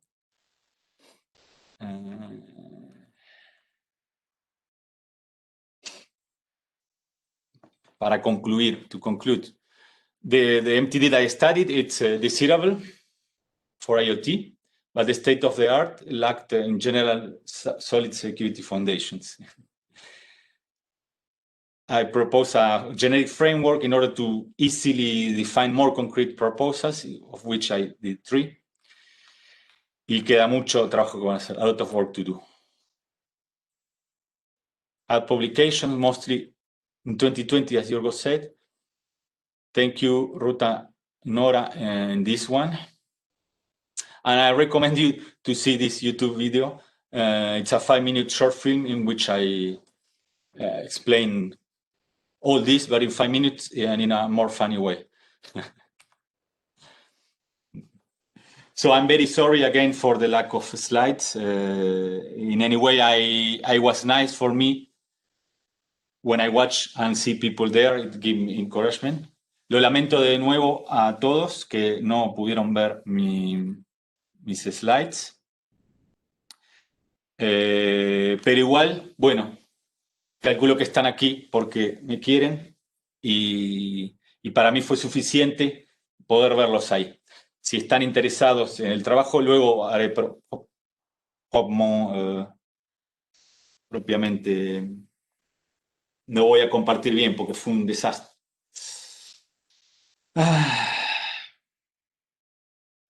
State of the eavesdropper. Ruta wants a new repetition of the 45 slides. My test in 5 minutes. My test is in 5 minutes.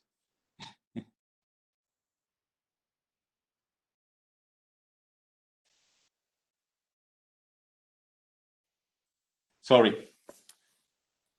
Uno de los objetivos en la presentación se evalúa pedagogía, así que la idea era que sea entendible, pero a la vez obviamente hay que presentar resultados, si no te quedas en fundamentales de cosas. Y bueno, intenté hacerlo.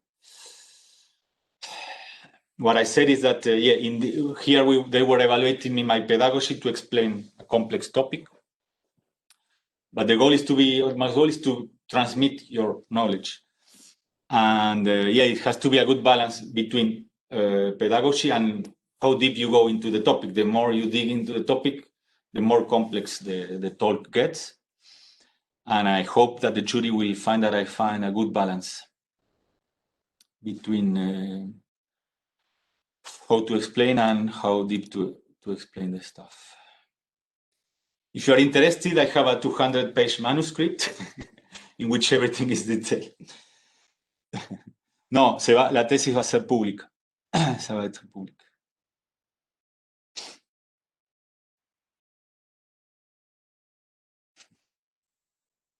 So now I'm still waiting. They have to make a report, so they have to write down. Again, for the people at IMT, I'm informally going to have some galette saucisse and beers and non-alcoholic beverage too. Bueno, gracias.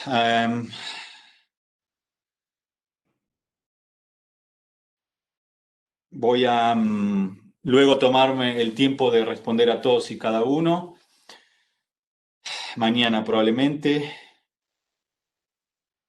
Yeah. Thank you all for being here. I keep this open because as long as you can disconnect, but I'm still waiting. So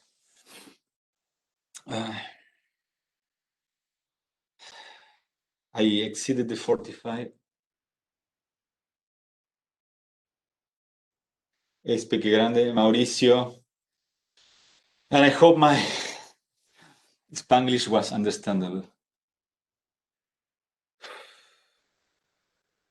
We are waiting live. We are currently 38. Yeah, I know I was optimistic with 100. The top was, we have the graph, 43.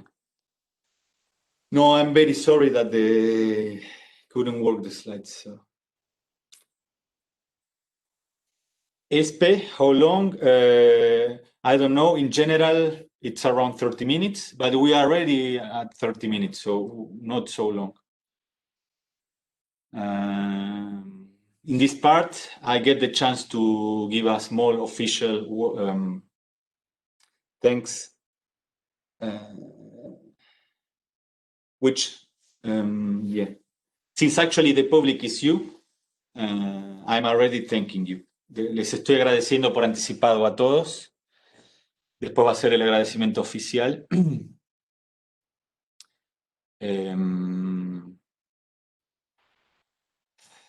And I will try not to enumerate everybody because it's impossible. Maybe I will say some names, but well, you know me. I whatever time we spend together, I'm probably sometimes missing.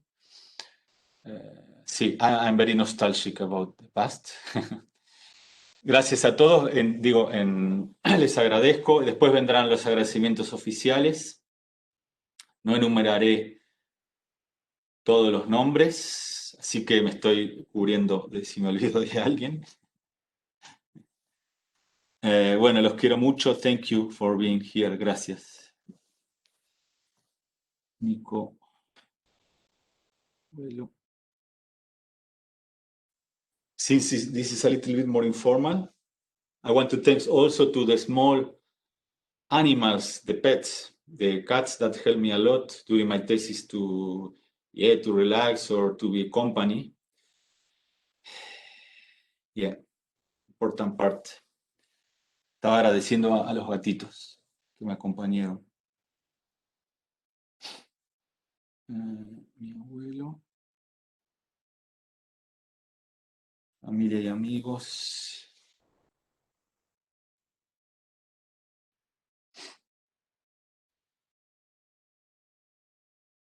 Comment of the jury. Ali. 10 more minutes.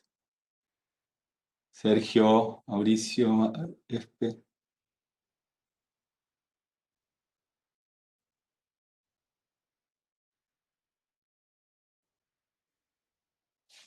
Rodrigo, Dani Arias, gracias. Hace un montón que no hablamos, por ejemplo. A ti ya en los agradecimientos, sí, totalmente. Me transmitía paz en los momentos de estrés. Yeah, I'm gonna send, wait, but I need to share. The problem is that these are not, I use some copyright images.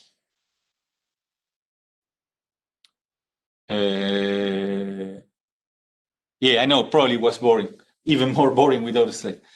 I'm gonna re-upload and I'm gonna share the slide. I advocate for openness of everything, so I'm gonna share everything. Es el cumple de Seba Durán, le digo feliz cumple a Seba.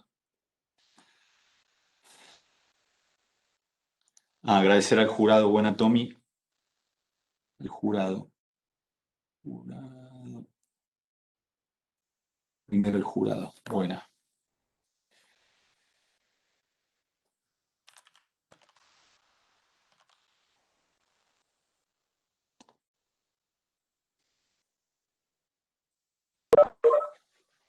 Ça doit pas être nombreux. On est. Voilà, ils viennent te rejoindre. Il y a Fabrice. Ouais.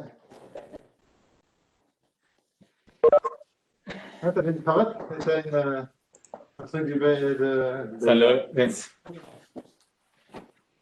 I'm gonna stand up. Sure, everybody. Yeah.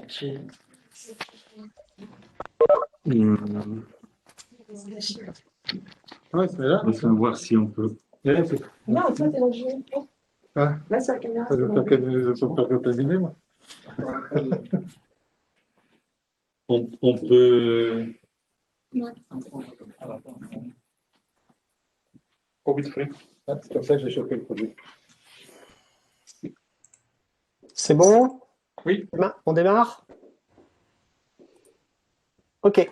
Donc le jury a délibéré et voici les conclusions auxquelles il parvient.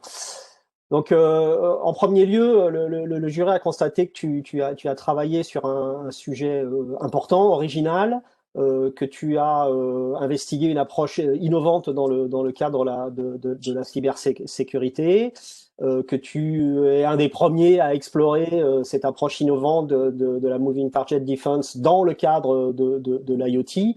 Et évidemment, tout ça est très significatif. Donc, tu as amené un ensemble de contributions qui sont extrêmement novatrices et intéressantes. Ces contributions, tu les as bien expliquées durant ta présentation. Tu les as plus que bien expliquées. Tu as fait une très belle présentation, très pédagogique, très vivante. Tu as fait un choix des contributions que tu nous présentais. Tu n'as pas cherché à tout couvrir et le jury a apprécié que tu aies fait ces choix et assumé ces choix. Finalement, à l'image déjà de ce que les rapporteurs avaient trouvé dans ton manuscrit, cette soutenance a montré que tu faisais que tu étais capable de faire preuve de beaucoup de rigueur, que tu avais une approche scientifique très mature, que tu étais capable de prendre du recul sur tes propositions, déjà de bien exprimer les problèmes, de présenter des solutions, d'avoir du recul sur ces solutions, y compris quand il s'agit d'éventuellement pointer un certain nombre de limites. Et donc toutes ces qualités qui transpiraient déjà dans ton manuscrit sont apparues aussi au grand jour pendant cette présentation. Et au même titre que l'originalité et l'innovation dont tu as fait preuve dans l'ensemble de ton travail, cet aspect-là des choses, cette fois-ci sur ta soutenance, a été extrêmement apprécié par le jury. Ensuite, tu as eu plein de questions. Hein, c'est parti un petit peu dans tous les sens. Ces questions, elles ont couvert l'ensemble quasiment l'ensemble de ce que tu as proposé dans ton manuscrit.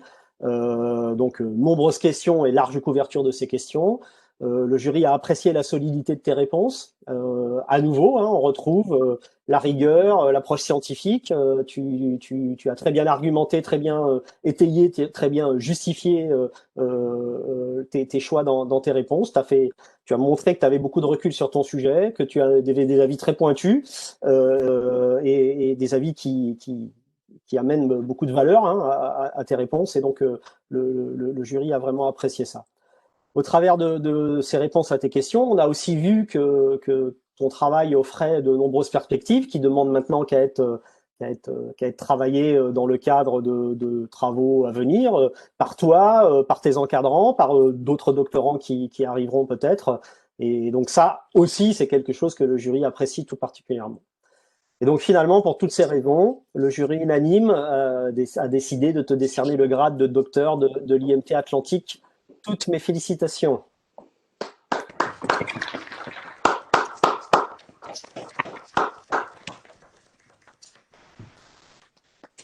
Bon, j'ai fait en français ou en anglais? In English? Yeah. First, I breathe. Thank you, Ludovic, for being the president today. Thank you for all the members of the jury that I took from your time to show you what I've done. And I'm glad that you like it.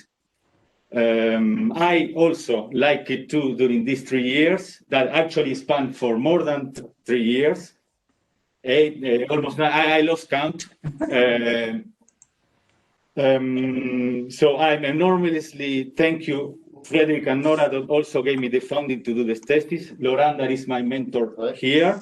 Yorgos, that is in my every day-to-day life. I know that I'm not so easy to work with, everybody say, because when I put something, okay. Also, Ali Lampro, that thanks to him that I'm here too. I'm not going to enumerate all the events that bring me here, but so I want to try to be general. And okay, first I'm going to thank Tatiana, my girlfriend. Thank you for being with me and yeah, supporting me. Then my mother, my family. I switched to French. Sorry. Para mi mamá, gracias mami. Para toda all my family and friends, thank you for being for me always. Some friends I lost a little bit touch coming to France. It's almost 10 years I'm here. No, I want to thank all people involved here. I spent a wonderful years, and I'm not gonna be far, I hope. I will be forever grateful also for you. I want to thank my grandfather. He is my inspiration to keep. I'm not a young doctoral. I'm older. That's why I had experience. But what my grandfather showed me that everything is possible as long as you wish, no matter what your age. And okay, to finish, thank also the public school in Argentina. That's no. The output in this case that is me. It depends on many things that happen in the middle, not only by will.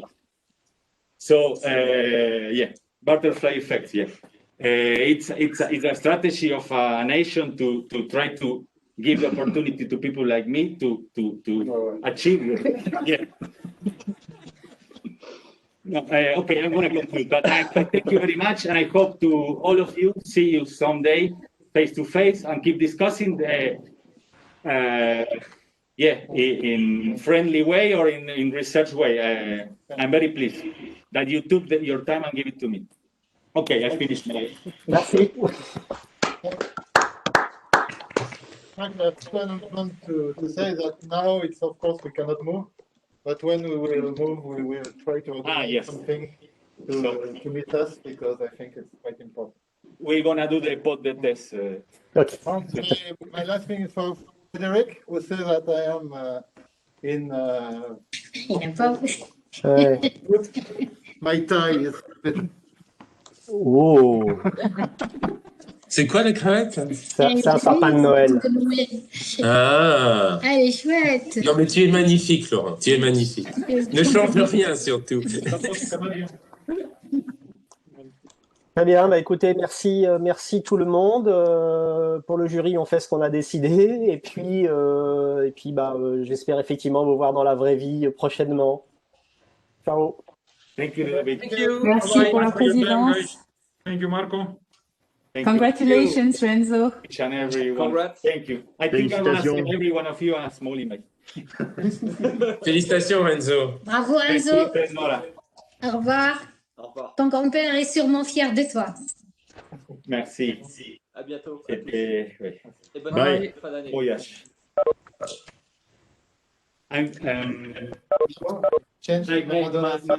My girlfriend told me to open this live, so it's a surprise. I don't know what it is. Oh, wow. Maybe it's just for Tatiana wants me to open this. Oui, ça on va mettre. It's a box. Can be anything. Another box inside.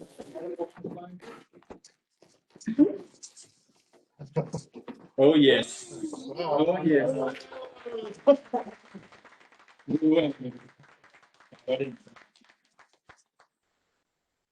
Well, thank you. I don't know if I forget somebody, but my years at IMT, I don't realize they are not all. Si, Laurent. Oui. Il n'y a pas bleu et blanc. C'est pas random. En Ouais, fait. mais c'est pas non plus Maradona. Docteur. Ah, okay. So I found out that everybody on YouTube, my slides were frozen. They couldn't follow me. Normally, I'm very sorry. it has been recorded on WebEx. Yeah, it's true. So, but I don't know how to get the record. I know it's online, and I will try to simplify so at least I have an archived version proper. So now I think the virtual world, I say goodbye to drink real beers on the real world. Les agradezco a todos y me voy a tomar el tiempo de responderles mañana. I thank you, all of you, and I will reply for everybody soon. Now I go to enjoy real beer. Gracias por estar aquí. ¿Cómo corto esto? No sé. Un abrazo. ¿Yeah? Sí, tengo que cortar ruta. Wait. Bye bye.